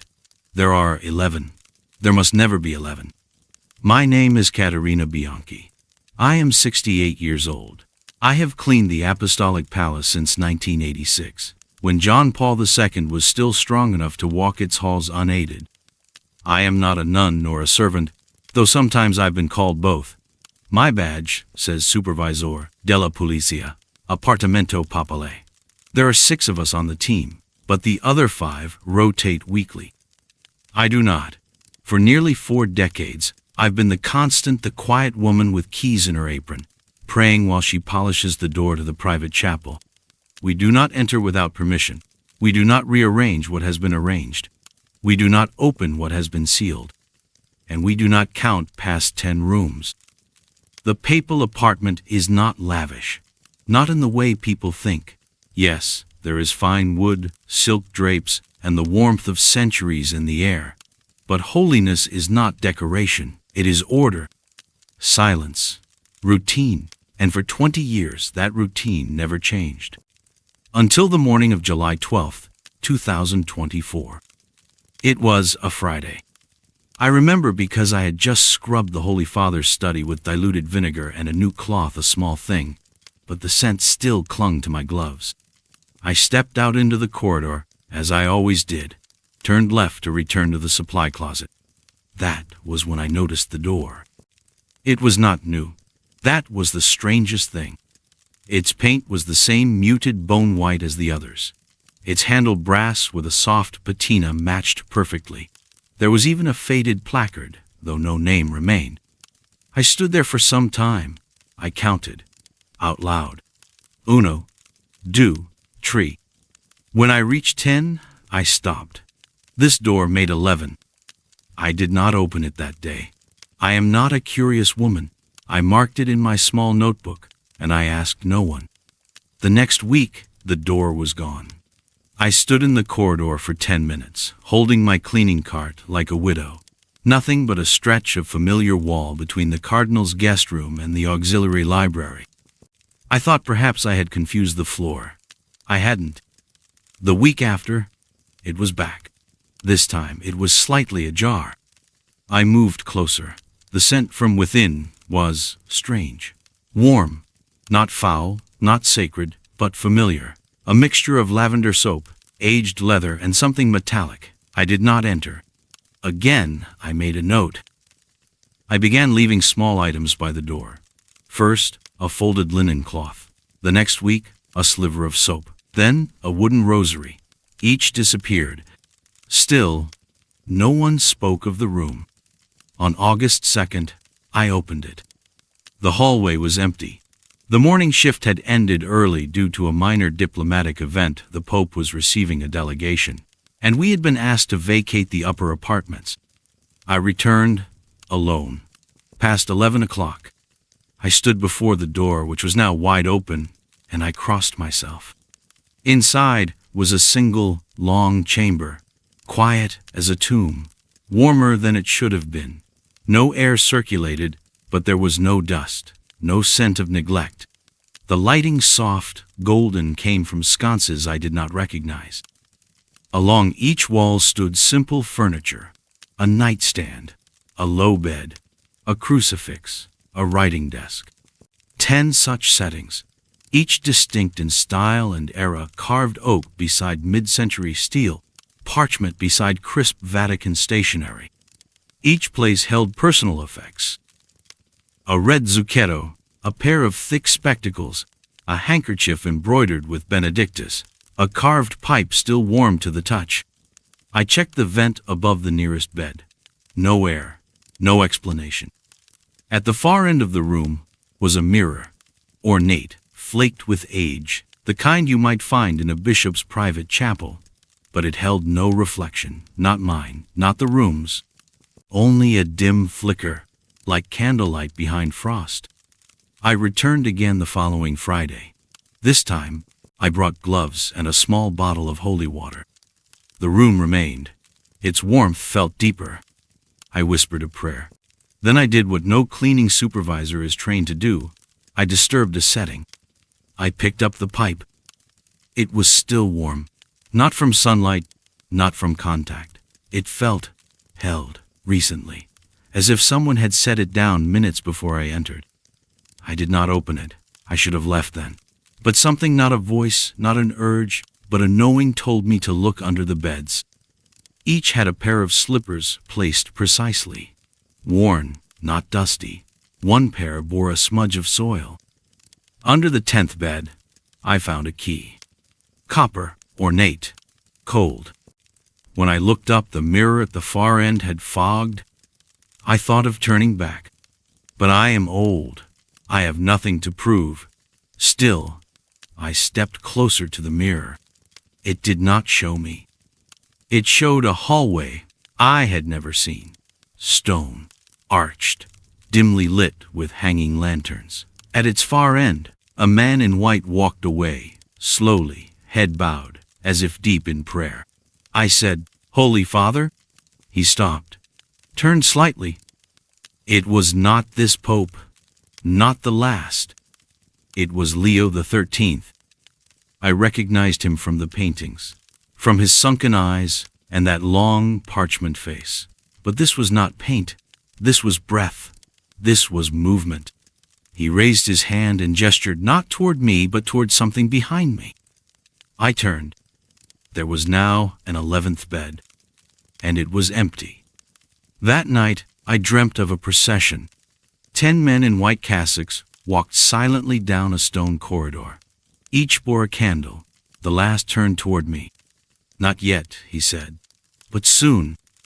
When I awoke, the rosary I had left weeks ago was on my pillow, warm. The Vatican has rules, sacred rules, some known, some only understood through silence. I have not reported the room. I have not shown my notebook to anyone. But things have changed. Each Friday, I return. The room remains. Each time, there is a new object. A scrap of homily, a vial of oil, a half-drunk glass of water. The slippers under the 11th bed are no longer empty. They are large, unworn, facing the door. Yesterday, I arrived before dawn. At 3:17 in the morning. I do not know why.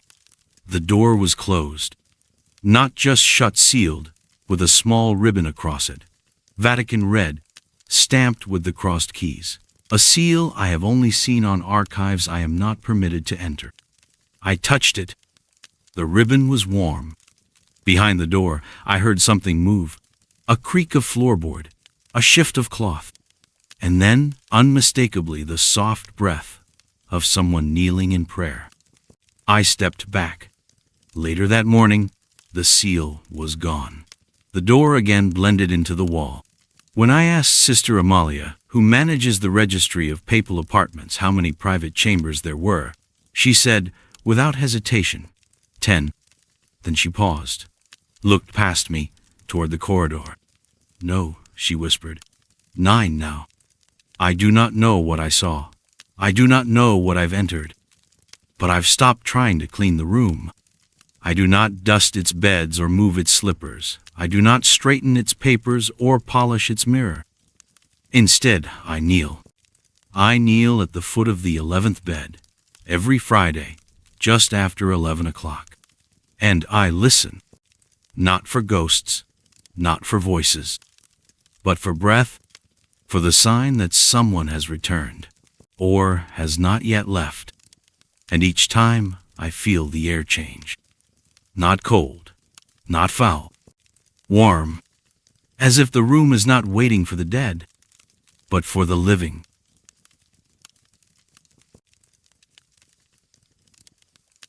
Gregorian chant is never to be performed after Compline, not in the Vatican's older chapels, not after dark, and never without at least 3 living participants. My name is Brother Michael Santos. I am an oblate of St. John Lateran, and a sound technician by training. Since the year 2011, I have served within the Dicastery for Sacred Liturgy and Rites, specializing in liturgical acoustics. That is, if you will excuse the term holy sound. The Vatican has more than 26 consecrated chapels behind its public walls, each with different architecture, different resonance, different history. I map the reverberations. I listen to silence. I am not a singer, nor a priest. I do not offer Mass. My work is quiet. I move through locked corridors with a rolling case of microphones and sensors, making recordings when no one else is present. Not for music, but to understand how sound, especially chant, behaves in sacred space. Some rooms breathe, others remember. Last winter, I was assigned to a forgotten side chapel adjoining the Apostolic Library, Cappella di San Martino della Morte, St. Martin of the Dead. It had not been used in liturgy since the early 1800s. The brief, typewritten and stamped in red, was simple. Preliminary test. 1 hour. Silence required. Do not tamper with altar cloths or reliquaries. I arrived at 7:45 p.m. on January 11th, 2025. No one else was present. At 8 o'clock, I began recording. The chapel was dry, stone-cooled, its domed ceiling painted with the faded fresco of the Resurrection. I placed 3 microphones, one near the apse, one midway down the nave, one close to the entrance. For 40 minutes, there was only ambient room tone. Nothing unusual, soft creaks, minor feedback from the stone. But at 47 minutes, the signal changed. From the nave mic, I heard a faint harmonic drone. not feedback, not interference. It had form. Then, quietly, as if buried beneath centuries of dust, the first voice sang, "Dies irae, dies illa." I removed my headphones. The chapel was silent. When I resumed listening, a second voice had joined. Then a third, a male scola, perfectly tuned, perfectly measured. It was Gregorian chant. But I was alone. I checked the hallway. Empty. I stopped the recording, archived the file, labeled it anomaly to be reviewed. I told no one. I returned the next night, same time. This time, I left the microphones running for 90 minutes. At the 72nd minute, the chant began again. Dies irae. Only this time, it started sooner, clearer. 7 voices, all male, all distinct. I traced the signal to confirm it wasn't contamination. The audio was clean, but when I reviewed the waveform, something caught my breath. The room's natural echo was wrong. In a space that size, chant echoes for just under 4 seconds. But the waveform showed something else, a layered resonance. A choir recorded in a space deeper than the chapel itself. Impossible. I overlaid the new file on the previous night's recording. The voices matched. Exactly. Down to the breath. No human choir sings identically twice, unless it isn't singing twice. On the third night, I left my laptop recording in the sacristy and sat in the nave in silence. I brought no headphones, no monitors. I wanted to hear it for myself. At just past 9, I felt it before I heard it. The air grew still not cold, but suspended. The chapel seemed to expand. I could no longer hear the tick of the sacristy clock. Then, softly, as if approaching from beyond the wall, quantus tremor est futurus. The chant rolled through the chapel like breath through bone. And I swear it wasn't just the acoustics. The stone itself seemed to respond, like the room had been waiting. I remained seated, hands folded. At the final verse, I caught a word that should not have been there. A name. My name. Sancte Michael. I rose. The chanting stopped. I consulted the Vatican phonograph archives the next day. There was no known recording of this scola. No reference to chant being performed in that chapel since 1767. But I found a margin note in a leather-bound choir book, written in Latin and dated 1349. Brothers remain entombed. Their voices may not cease. That was the year the plague reached Rome. 8 monks, cloistered, isolated, and dead by Christmas, buried beneath the chapel. I returned again on the feast of St. Agnes, January 21st. This time I recorded video. The room was dark. Only my candles burned, but the chant was full, alive, layered with a depth no living ensemble could recreate. But something was different now. There was an 8th voice. It joined late, off-key, slightly behind the others. I felt a chill, not of cold, but of recognition. That 8th voice was mine. I did not sing, not aloud. I reviewed the footage frame by frame. There were no figures, no tricks of light. But the candle nearest the nave microphone dimmed when the chant began. Not flickered dimmed, as if suppressed by presence. At timestamp 8:57 the sound peaked. A low harmonic overtook the chant, below the range of speech. It was breath, hundreds layered over one another, all inhaling at once. And then, silence. I presented my findings to Father Camillo, my departmental liaison. He listened carefully, said nothing. When I showed him the waveform, he asked only one question. Did the voice say your full name? I nodded. He asked for the recording. I provided the hard drive. He placed it in a red folder, stamped it. Then he said, "You're reassigned." I asked where. He replied, "Storage."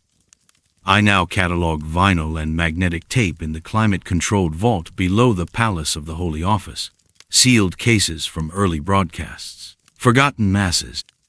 But twice a month without fail, I am awakened at 3:17 a.m. Not by dream, not by fear, by chant. Clear, measured, just beneath hearing. I follow the ritual.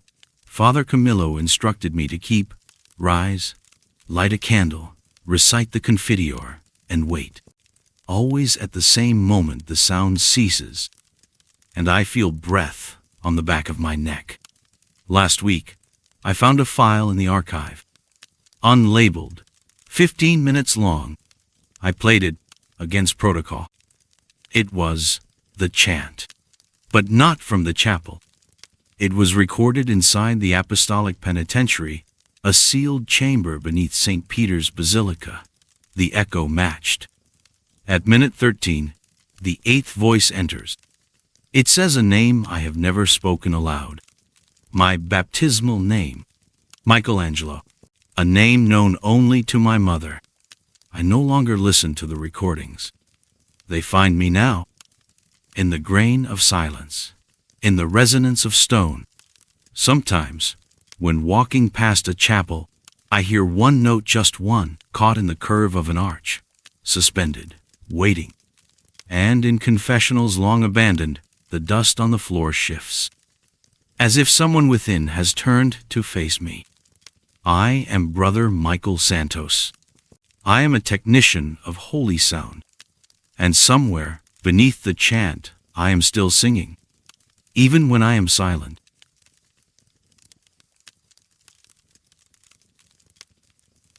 We were told never to look through the keyhole, not even in daylight, not even if we thought the corridor was empty.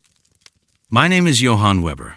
I was a captain in the Pontifical Swiss Guard from the year 2002 until my reassignment in 2021. I no longer serve in uniform, though I remain on Vatican grounds in what is listed as custodial watch, restricted Chamber 7. Officially, no such post exists. When I was first assigned, there was no ceremony, no oath, just a folded note handed to me by a senior officer with 2 lines. No one passes the door. You do not look through the keyhole. Not once. The door is located beneath the old Clementine Hall, down a narrow corridor that doesn't appear on public schematics. The passage is dry, featureless, and faintly concave. No statues, no crucifix. Just a single brass wall lamp and the door. It is oak, unmarked by number. No handle, no hinges, just a small corroded papal seal stamped into the wood where a knocker might be. A keyhole, worn smooth, sits just beneath.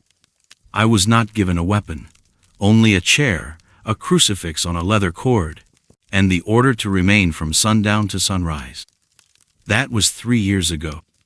I have not left the post. The first weeks were uneventful. Silence thickened the hallway like wax. Even my footsteps came back soft, hesitant. I kept prayer beads in my pocket and recited the same 3 psalms over and over. There was no camera, no rotation, no communication with the outside, not even with my fellow guardsmen. At midnight, I made the sign of the cross. At 3:17, I said the Pater Noster. At 6, I left. There is a kind of peace that settles over repetition, but it does not endure. Because the door changes. Not all at once, not in ways I could explain. It warps subtly, just enough to remind you it is not dead wood. On the 10th night, the door grew warm beneath my palm, only for a moment, then cold again. On the 13th, I heard a sound. Not footsteps, not wind. Scratching. From the other side. By the 3rd week, the sound had changed. It came precisely at midnight. A slow dragging scrape, followed by shallow tapping like fingernails along stone. I checked the corridor for vermin. Nothing. I logged the event in my personal journal, but received no response when I submitted it to the Office of Internal Watch. On the 21st night, I placed my ear to the wood. There was breathing, close, slow, measured, as if it were listening too. I sat back down and did not move again until dawn. One night in March, something new happened. The seal that worn, waxy crest stamped into the wood glistened, as if freshly pressed. I lit my portable lamp and approached. The sigil was not the current papal seal, nor that of the last pontificate. It was from the 14th century. In the center, barely visible unless viewed in profile, was a name carved in Latin: Urbanus Quintus non redibit. Urban V, the pontiff who excommunicated half of Avignon and was nearly buried alive during the plague riots of 1368. That name had not been spoken in that hallway in centuries. I touched the wood again. This time, it pulsed. Once, like a heartbeat. I made the mistake of asking a question. Not to anyone, just aloud. Is someone there? No response. But the next night, the scratching began before midnight. And for the first time, it was not only scratching. There was whispering. Too faint to understand, but rhythmic, like the call and response of an old monastic chant. That night, I did not sit. I stood the whole shift, crucifix in hand, heart slowed to a crawl. I filed no report. No one had ever asked me to. By April, the door began to change again. At first it was the grain. It no longer ran vertically, but spiraled an unnatural pattern, like wood that had grown inward rather than up. Then, one evening, I noticed the keyhole was different. Wider, as if it had been worn smooth by generations of eyes. And the edges were slick. Not wet, not exactly, but soft, like skin that had never seen air. I covered it with a strip of black cloth. It fell off before morning. 3 months passed in near silence. I convinced myself it had stopped. I still heard occasional tapping, but no more breathing, no more whispering. The hallway grew cold again. The door was still. Then, one night in July, I made my first mistake. I fell asleep. Only for a few minutes. My head dropped forward. I dreamt of a garden covered in ash. No wind, no birdsong, just statues all headless kneeling in a circle. When I woke, my candle was out. And the cloth was gone. I rose, stepped forward, and without thinking, I pressed my eye to the keyhole. I saw nothing. No light, no floor, no wall, just space, endless and black. And in that space, far away, a figure stood, robed in white, head bowed. Then it turned. I stepped back. There was no face, only a mirror. I have never looked again. The next morning, my left eye was bloodshot, and has remained so. No pain, no cause found. A week later, I found a new object outside the door. A letter, sealed in red wax, without name or address. I did not open it. I placed it in the Vatican's restricted mail pouch and sent it upward. I received no reply. The next night, there were 2 letters, then 3, each sealed, unsigned. By the end of August, there were 10, each one marked with the same line in Latin: Domine, clausisti me et nescio cur. Lord, you have shut me in, and I know not why. A priest visited me in early September. No name, no rank visible. He did not speak. He only looked at the door, nodded once, and handed me a new order. Stand until relieved. If asked what is behind the door, respond, nothing. He left without blessing. I did not see him again.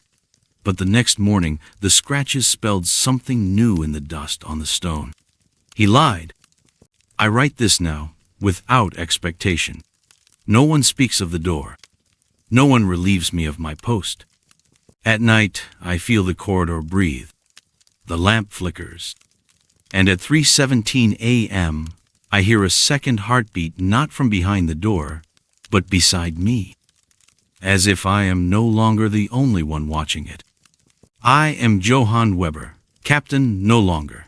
I was told never to look through the keyhole. I did, and now the door is not just warm, it waits.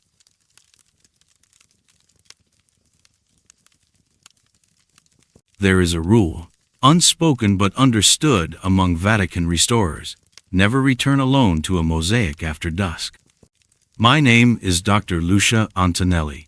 I am an art conservator specializing in sacred Byzantine tile work, trained in Ravenna and contracted by the Vatican's Pontifical Commission for Sacred Heritage. In early spring of 2023, I was granted rare access to the Oratorio di San Giovanni del Muro, a sealed prayer chamber beneath the Apostolic Palace, closed since the reign of Pope Benedict XI. The chamber's single adornment was an arched mosaic stretching 10 meters along the curved apse luminous Christ Pantocrator, flanked by the 12 apostles. What made this mosaic extraordinary was not merely its agitated to the early 8th century, but its intactness. It had never been retouched, repainted, or photographed in full. It lived, until now, only in 2 fragmented entries in a faded red-stamped inventory. Apostolorum Figuris, confined under papal seal, not for veneration. My task was straightforward: document, assess tile erosion, and recommend whether it should be exposed to air or remain sealed. I was issued a copper key, a journal, and a note written in Latin, unsigned. Observe only. Do not replicate. I believed it referred to the mosaic's unusual glass-firing technique. For 3 weeks I worked in silence, descending each morning at 9:10, returning before Vespers. Each tile shimmered with metallic pigment gold leaf suspended beneath glass, eyes set with crushed lapis. The apostles' faces bore the tension of old frescoes. Not quite pain, not quite peace. By my 3rd day, I'd come to favor St. Peter. His expression was uncommonly human-wearied, perhaps even afraid. It was not until the 4th day that I noticed something wrong. The first photograph was the anomaly. Not the image itself, but its deviation. St. Bartholomew's head was turned slightly more to the left in my morning photo than I remembered. I dismissed it. Lighting plays tricks. Mosaics, unlike frescoes, are alive to the eye. They refract and deceive. Still, I took another photo from the same angle the next morning.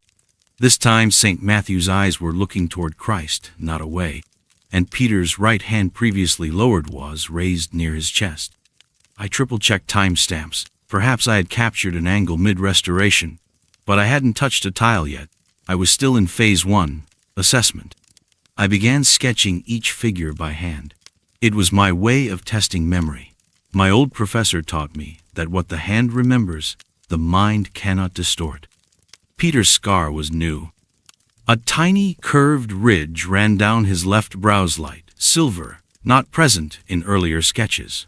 I leaned closer to the mosaic. It was there now. Embedded into the tesserae, the tiny glass tiles curved in a delicate crescent over the eye. Familiar. I touched my own temple. I received that scar falling off my cousin's bicycle when I was 8. I did not sketch that afternoon. I reported the inconsistencies to my liaison, Monsignor Rossi, who simply said, "Photograph only what you can see, not what you remember." Then he added, "And do not look directly at Christ's face for more than 15 seconds. It was a rule once, better to uphold it." No written record of this rule existed. I grew more careful. I documented only by natural light, never by electric lamp, though I noticed by the 2nd week that the room never darkened fully even when the corridor lights failed, which they often did between 3 and 4 in the afternoon. One day, I returned after lunch and found the door ajar. My copper key still hung from my neck. No one else had clearance. Inside, the chamber was cool and still, but something subtle had changed. The apostles were standing closer together. Tiles do not move, but the spacing between their robes had narrowed. Thomas, once turned slightly outward, was now squarely facing forward. Judas, even he was depicted, was no longer in the far corner. He stood directly behind Peter. I reached instinctively for my notebook. A page had been torn, the page showing Peter's earliest depiction before the scar. I had dated it in pen, March 15, 2023. I remembered the papal archivist's words during my orientation. If a document disappears, do not assume it was misplaced. Assume it has resumed its place. I no longer stayed past 3 in the afternoon, but something or someone began whispering behind the walls. Around 3:17 each morning, I could not make out words, but the language was Latin. I recognized the cadence, chanted antiphonal. On Holy Thursday, Monsignor Rossi was found unconscious in the Confessio of St. Peter's Basilica. He was transferred in silence to the papal infirmary. I was not told what he'd been doing there. The following day, I received no instructions, no key replacement, and no contact. But I still had mine. I went back. Inside the chamber, it smelled faintly of beeswax and smoke.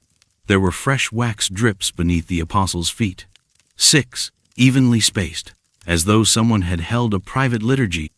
Peter looked at me. I do not mean figuratively. The mosaic's eyes, always slightly averted, met mine directly. His lips had parted. And beneath the tiles, his face was no longer weathered, olive-skinned, or aged. It was mine. Not identical, but enough. Same brow, same cleft lip, and the scare exactly shaped, exactly placed. I stepped backward. The floor tiles were cold, but the air was growing warmer. I aimed my phone toward the mosaic. The screen turned black, then white. Then the image froze at 12 apostles, all facing me now, their mouths opened in silent psalmody. A wind stirred within the sealed room. I tried to leave. The door was no longer there. Only mosaic, only tile, a full apse, now seamless where the exit had been. I stood there in panic, unsure if I had screamed aloud or inwardly. I pressed my hand to the wall where the exit should be. The tile beneath my palm was warm. Not sun-warmed, but living, pulsing slightly, with an unseen rhythm, like breath. And then, behind me, I heard the glass shift, like someone stepping forward. When I turned, there was no one, just Peter, and his hand was raised not in blessing, but pointing to the far end of the apse, where one empty halo now floated above vacant tiles. A 13th figure was missing, or waiting. I closed my eyes. I began reciting the Salve Regina. When I opened them again, the door was back, just slightly ajar. I did not look back as I left. I returned my key to the archives the next morning. No one asked why. No one recorded my departure. Monsignor Rossi was never seen again. A younger priest, unnamed, now occupies his post. The chamber has been resealed. Officially, the Oratorio di San Giovanni del Muro is unsuitable for restoration due to atmospheric instability. I have deleted the photographs. They always reappear. I keep one sketch, Peter's earliest face, folded in my prayer book. It fades each time I look at it. The scar lightens, then vanishes, then returns. Sometimes at night, I wake at 3:17. There are whispers, faint, behind my bedroom wall. I do not respond. I do not look. There are rules, and I have seen what happens when we do not keep them.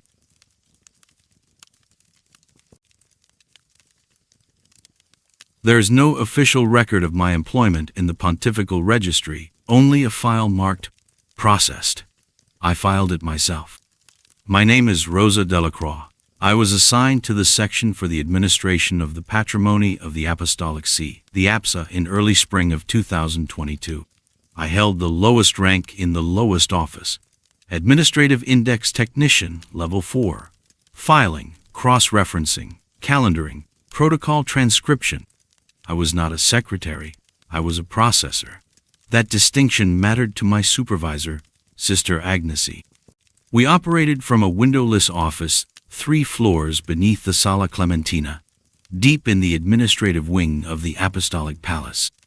My desk faced the hallway, an intentional placement, Sister Agnes said, so I could monitor foot traffic.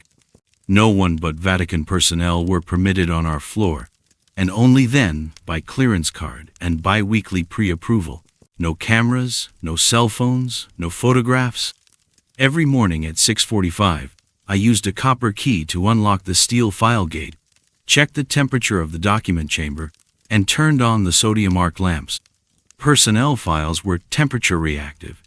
Anything above 21 degrees Celsius caused seal-blooming red stamps spreading beneath the parchment like ink in water. I filed approximately 40 folders a day. Each was bound in corded linen, sealed in wax, and marked with a black date stamp and a red clearance signature. Only one folder was to be processed at a time. Only one staff member allowed in the document chamber while filing. And most importantly, no one was permitted to remove or review their own personnel file. That was the rule. It was stated aloud during orientation. In Latin, tuam chartum non leges. It began with an extra file. Each morning, the silver cart from Central Personnel was delivered to our unit. 40 files, chronologically ordered, always with a red-inked manifest attached and signed by Prefect Camelia herself. But on the 22nd of October, 2023, there were 41 files. I recounted 3 times. The manifest said 40. The physical count said 41. The final file had no personnel ID number, no placement designation. The paper was warm to the touch. Too warm. The ink hadn't bled, yet it felt fresh, as though printed seconds ago. And the signature was identical to the Vice Chamberlain's signature on the office wall placard, but when I showed him the file that same afternoon, his eyes narrowed. He looked at me blankly and asked, "Have we met?" He thought I was new, said he didn't recall authorizing any civilian clerics under my name. I laughed politely, but inside, something hollowed out. I'd worked beneath his department for 19 months. When I returned to my desk the next morning, the lamp was missing. My nameplate had been replaced with one reading, vacant. Sister Agnes was not in her office. A maintenance card was taped to the outer door. By the end of the week, I had no workstation, no key. My clearance badge failed to register at the north gate. The Swiss guard scanned it twice, then called the Office of Credentials. I watched the clerk, searched the database, and frowned. "There's no Rosa Delacroix in the system," he said quietly. I still had the file. I had not processed it. That was against procedure, but I couldn't destroy it either. I tried placing it in the return cart, but it always came back. Once I left it outside the iron gates of the personnel wing. The next morning, it was waiting on my cot in the dormitory. On Sunday evening, I visited the sacristy chapel for Vespers. My pew was unoccupied, as always. But when I returned from communion, a man in a blue layworker's vest was seated in my spot, holding my coat. I tapped his shoulder. He looked up and said, "Pardon me, sister. I was told this was where Rosa used to sit." "Used to?"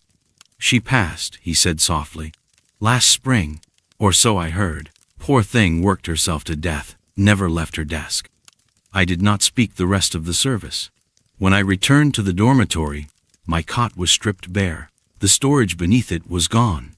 My suitcase gone. My passcode to the outer gate had been deactivated. I tried to contact Sister Agnes directly. Her Vatican email returned a 4004 code. Non-employee address. I wrote a letter instead. The reply came 2 days later, blank, except for a red stamp. Process complete. I stayed in the unlit stairwells for 2 nights. Vatican security does not sweep past the sub-chaplain levels after Compline, and I knew the timing of the night shifts. On the 3rd night, I returned to the archive. The gates opened. No key, just a small click, like recognition. The air inside was wrong, colder than regulation. I lit the sodium lamps manually. They buzzed slower than usual, delayed, The carts stood empty, except one. A single folder sat in the center of the lower cart, unsealed, face up. Delacroix, Rosa Marie. Process date, October 22nd, 2023. Final filing, authorized by self. Below that line was a section I had never seen before, not on any personnel record. Body disposition, non-corporeal, work continuity directive, interim filing entity. I backed away. The lights flickered, then dimmed, then stabilized, but the shadows remained too deep for that light. Behind me, the automated filing cabinet had opened. No sound, no mechanism. It had simply opened. Inside, row 13, the row for terminated contracts, was empty, save for one slot. Mine. I held the file. I stared into that space. Then I heard something impossible. The whir of the timestamp. It was not near me. It was behind me, as though someone else were stamping a record. I turned slowly. No one. But the scent of frankincense and dust had deepened, the kind of smell only old documents carry and very old hands. Then, from behind the cabinet, a voice, barely audible, a woman's voice, whispering in Latin. Obedientia. I reached for the cabinet. My arms did not shake, my hand did not tremble. I filed myself. The click echoed like a small bell. The lights dimmed, and then I was gone. I still report to the archive. Every morning. At 6:45, I check the lamps, monitor the temperature, and process the daily files. I do not speak to the others. Most do not see me. Sometimes the carts have 40 files. Sometimes more.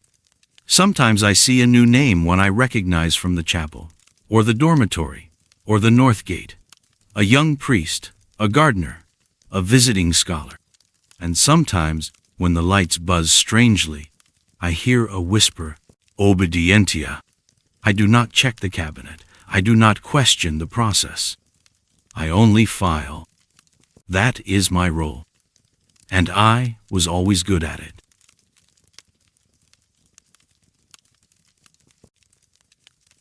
They warned us never to touch the relic with ungloved hands, even in prayer. My name is Father Eduardo Silva. I have served in the custodianship of sacred relics since the year 2009, though I was transferred to the sub-custodial wing beneath the sacristy of the Apostolic Palace in early 2021. I was given charge over Reliquary Chamber 31, a low-vaulted stone room kept at a stable 48 degrees Fahrenheit, accessible only by copper key and biometric confirmation. I slept in a modest chamber beside it, rising at 5 each morning to perform quiet rites of tending and observance. Among the 67 relics housed there, most are unassuming. A portion of St. Lawrence's gridiron, a knotted braid from St. Clare, a water-darkened robe believed to have belonged to the Apostle Bartholomew.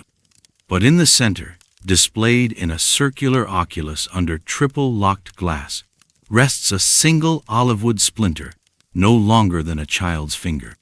It is catalogued as Crux Vera Fragmentum 2-4, authenticated by Pope Benedict XIV in 1741. We refer to it only as the wood. No one speaks when entering its presence. It began during Lent.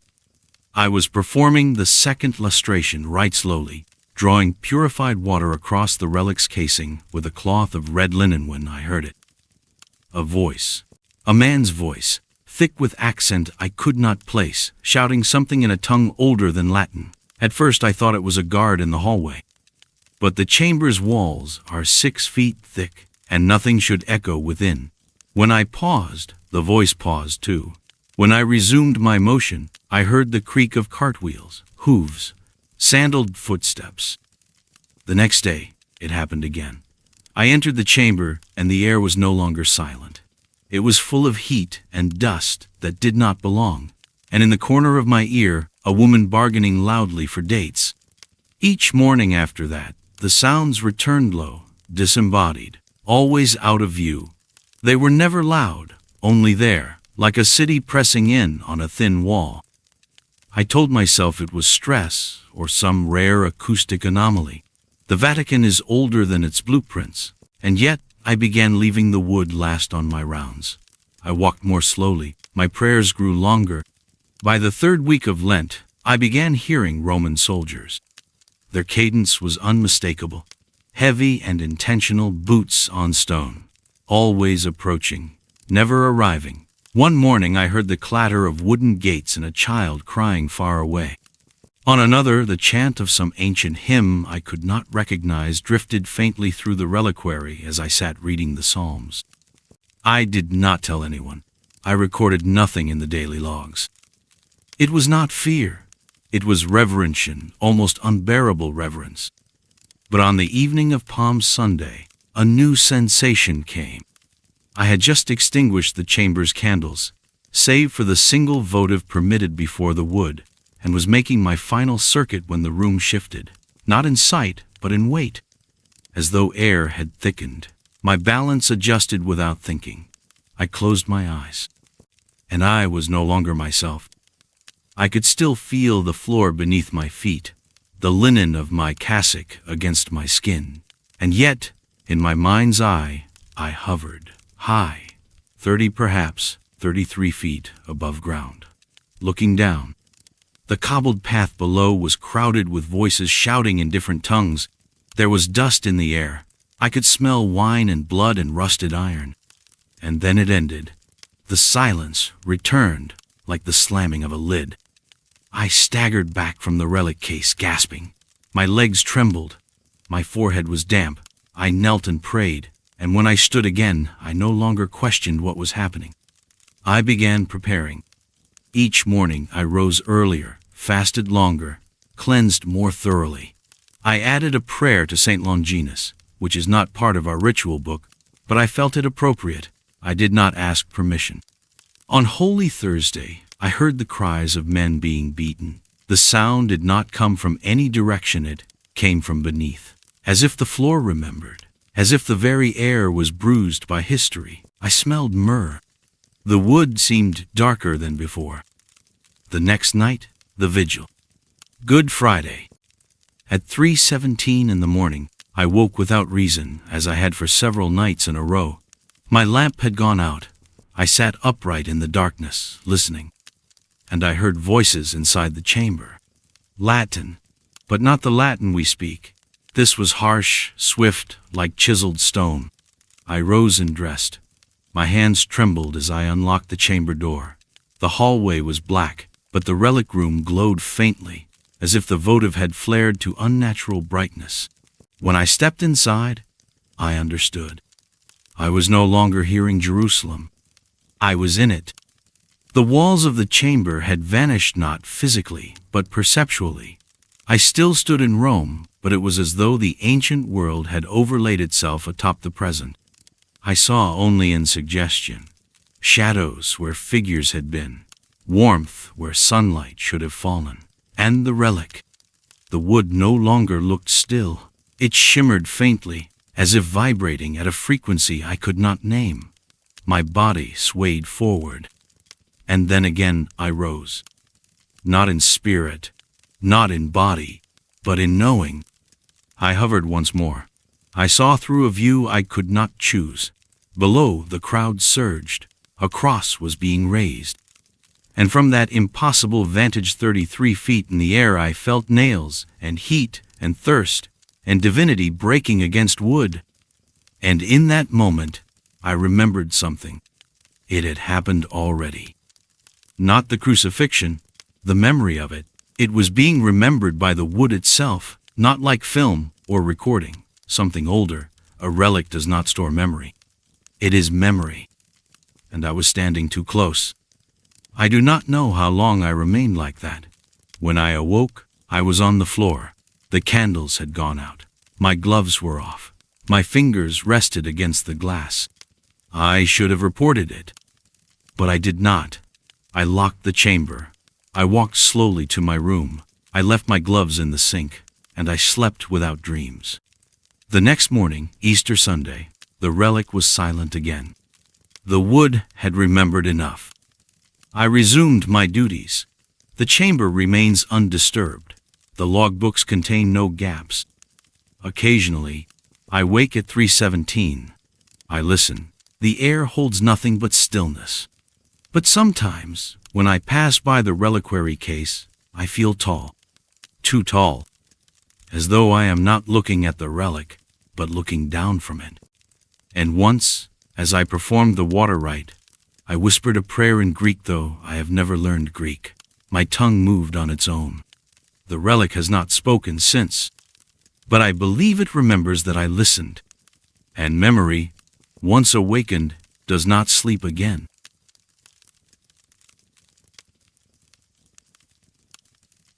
They told us never to look too long into the water after blessing it. My name is Patricia O'Connell. I serve as sacristan in the Basilica of St. Agnes in Agoni, Rome. I arrived from Dublin in the year 2018, sent by my order to assist with restoration and liturgical preparation in one of the Vatican's lesser-used basilicas. Beneath its gilded ceilings and Borromini facades lies a quiet rhythm of dusting, laying vestments, trimming candles. But my primary duty is simple and sacred. It is a dark, ancient basin octagonal, carved from green Cipollino marble, likely from the 4th century, though no one will say so outright.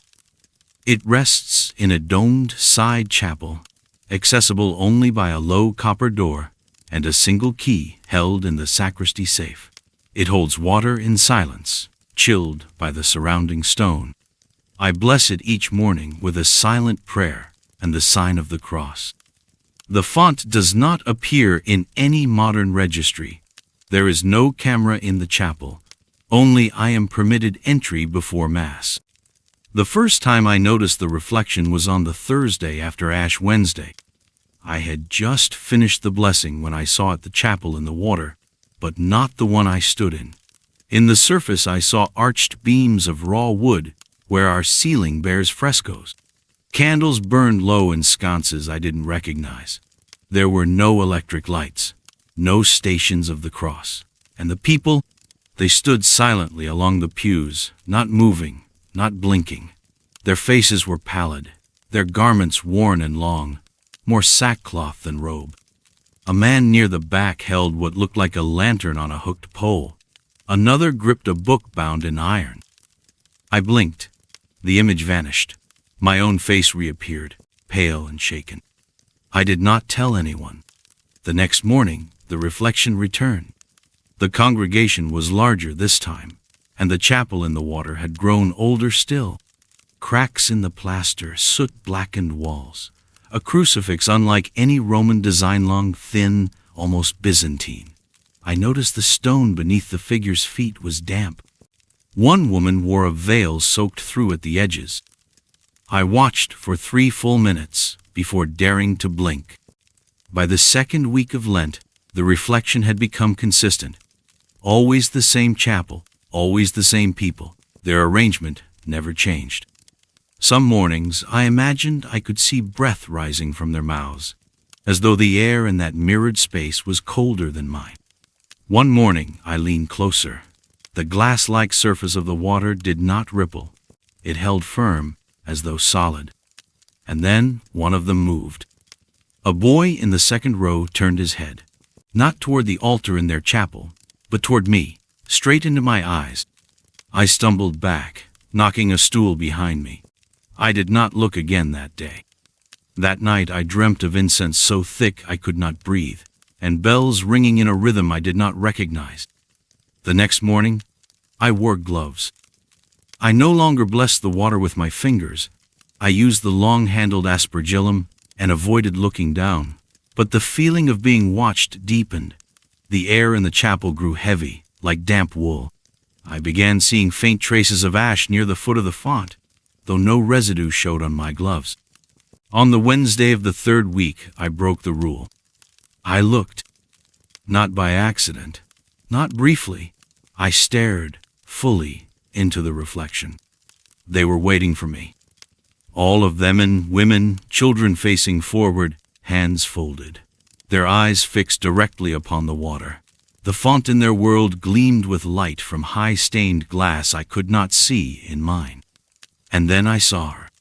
In the front row, third from the right. My own face.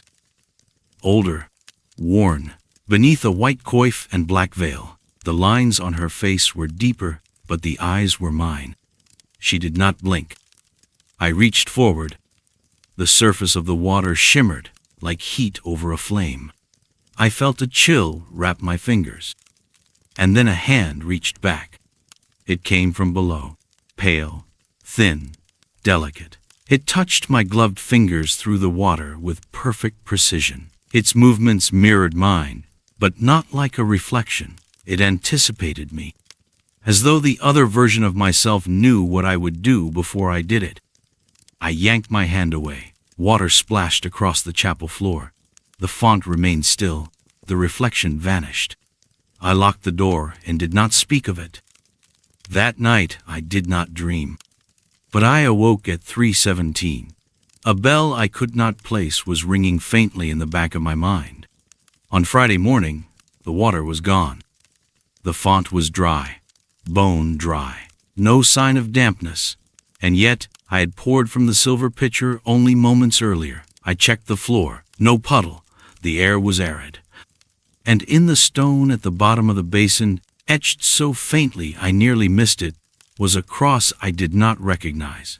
Equal-armed, flared at each tip. I traced it with a gloved hand. It was warm. I filled the font again, blessed it quickly. The reflection did not return that day, nor the next. On Palm Sunday, I received a letter from the Office of Liturgical Preservation. My assistance was requested elsewhere for Holy Week. The assignment was unsigned. The seal bore no date. I packed my things. The new sacristan is a young man from Liguria. I left the gloves in the drawer beside the font. I did not say goodbye. And yet, sometimes when I close my eyes during evening prayer, I hear distant chanting. And in the silence that follows, I see her. The other me, waiting. She never speaks. But I know she is still at the font. And one day, I will be too.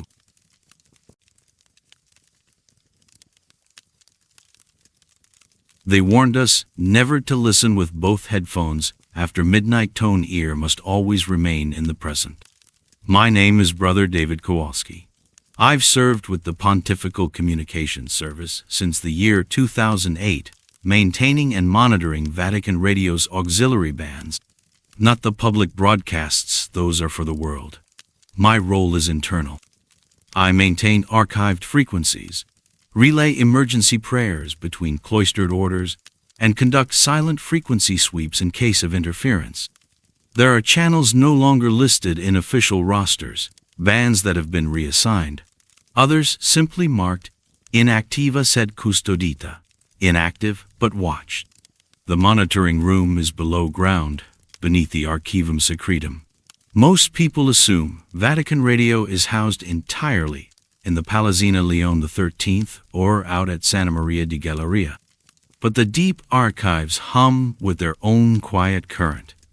One hallway copper locked, badge access, only leads to Station Vox Obscura.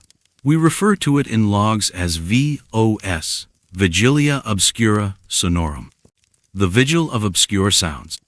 It is always kept at 46 degrees Fahrenheit to protect the analog hardware. A low amber light runs along the ceiling. There are no windows, just a curved bank of bakelite dials, patch cables, magnetic reel decks, and whispering static. Each machine is assigned a band, and each band is labeled with the name of the operator who last held it. Many of those names have crosses beside them now. My job is to keep the signals clear, annotate any anomalies, and preserve the sacred silence between transmissions. But in the second week of Advent last year, the silence broke. It began subtly, a change in pitch, a pulse that did not belong to any known Vatican cadence. At first I thought it was a solar fluctuation, or maybe interference from amateur bands across the Alban Hills. But the tone repeated every 58 seconds identical, unwavering. Then, on the third night, the reel-to-reel on Band Victor 3 suddenly engaged. No scheduled prayer, no corresponding key signal, just a voice. Sanctum lumen invoco, sanctum lumen invoco. The voice was faint, filtered by age, and spoken in perfect ecclesiastical Latin. The invocation was standard, but the tone was not. It was urgent, breathless, as though transmitted from a chamber with low oxygen. I checked the logbook for Band Victor 3. It had not been used since the year 1965. The last assigned operator was Brother Emeric Calvet, died 1967. I rethreaded the reel. It was not a recording malfunction. The message was live, or sounded live. That night I stayed past my shift. I moved my cot into the monitoring station, claiming maintenance was underway. At 3:17 in the morning, the signal returned, the same voice. But this time, it said my name. David. Frater David. Regretti non potest. I froze. There is no microphone in the VOS chamber. It is a listening room. And yet the voice was responding. I submitted no report. Over the following nights, other bands began to stir. Juliet 2, Echo 9, Kappa 1. Each had been decommissioned decades ago. Each now transmitting brief fragments of monastic prayers, weather updates for cities that no longer exist, and warnings in Latin, Greek, and once, in a tongue I could not place, a tongue that made the amber light flicker and the wax seals on the archive cabinets sweat. I tried isolating the source, checked antenna feeds, ran electromagnetic shielding diagnostics. Nothing explained it. And then I recognized the voices. Not just one, several, each from my training recordings in the year 2008 samples from old Vatican broadcasters, some dating back to the early 20th century. Warm voices, distinct in their cadence, every one of them deceased. And they were still following their daily scheduler reading from Psalms, offering noon reflections, performing call and response with partners who no longer existed. And slowly, their tones began to shift. What began as peaceful grew strained. The Latin slurred. Their prayers became overlapping, polyphonic, as if layered over one another from different times. By Christmas Eve, the prayers had become warnings. Non claudatur, aperiatur iterum. It will not be closed. It will be opened again. At 3:17 on Christmas morning, every reel turned. Not a glitch. Every reel simultaneously rotated backward. The dials spun as though caught in a silent wind. The bands, long dead, began to hiss. Then, at precisely 3:24, one voice emerged from the din. It spoke in a language with no form. I do not know how to describe it. It was not a language of syllables. It moved like breath through ash, like a word remembered before language existed. And every candle in the chapel upstairs blew out. No one else was on shift that night. I checked the chapel cameras. No movement, just a brief pulse of static. Then silence. I did not leave the VOS room for hours. Eventually, I set the machines to passive monitoring and locked the door with the copper key. On January 6th, the feast of the Epiphany, I received a folded slip of paper in my locker. It was unsigned. It read, "Use only the left ear. Begin fasting. Mark nothing." I understood. Since then, I have maintained the vigil. I now monitor only with my left headphone in place. My right ear remains open to the living. I have not logged the anomalies, but they continue, stronger now. The broadcasts are no longer limited to night. The voices plead now. They ask for recognition. They speak of something in the wires, something that was once contained but is now listening back. They say a gate has cracked, not in space, but in time held holy. I do not sleep much. I have begun recognizing phrases spoken in reverse sacramental rites not taught anymore, prayers from the apocryphal texts that were locked away during the Lateran reforms. Once, during a moment of weakness, I whispered a response. The static stopped, and from Ban Juliet 2 a voice said, "You are heard." Since then, it has grown harder to distinguish living broadcasts from the dead. A week ago, the signal from Victor 3 transmitted a schedule update for March of 1952, correct down to the liturgical color. I keep a candle lit in the monitoring room now. No one asks why. I have made small changes. I say nothing of them. I listen. And I have begun hearing footsteps in the hall, not outside the monitoring room, but inside the transmission lines. Like something walking backward through a signal that was never supposed to return. Last night during Compline, the copper door clicked open on its own. No one entered, but all bands turned on. They were not broadcasting. They were listening. And from one of the oldest reels, the same voice that first called my name whispered a phrase that will not leave my mind. The Vatican will broadcast what it cannot contain. This morning, I woke at 3:17 again. Not from a sound, from silence, the kind that comes after a scream. The candles had gone cold. The static was gone. The reels were still. All frequencies were clear. And that, more than anything, terrifies me. I have continued my fast. I wear the left headphone only. I log nothing. I answer no questions. But I have placed copper lining around the door. And in my personal journal kept, in a red stamped folder, I have written the words, "If I disappear, check the wires." No one speaks of the transmissions anymore. Even the supervisors look away. No one asks why we keep frequencies we no longer use. But they are listening. And sometimes, when I pass the chapel, I hear a radio hymn playing softly, in a voice that died before I was born.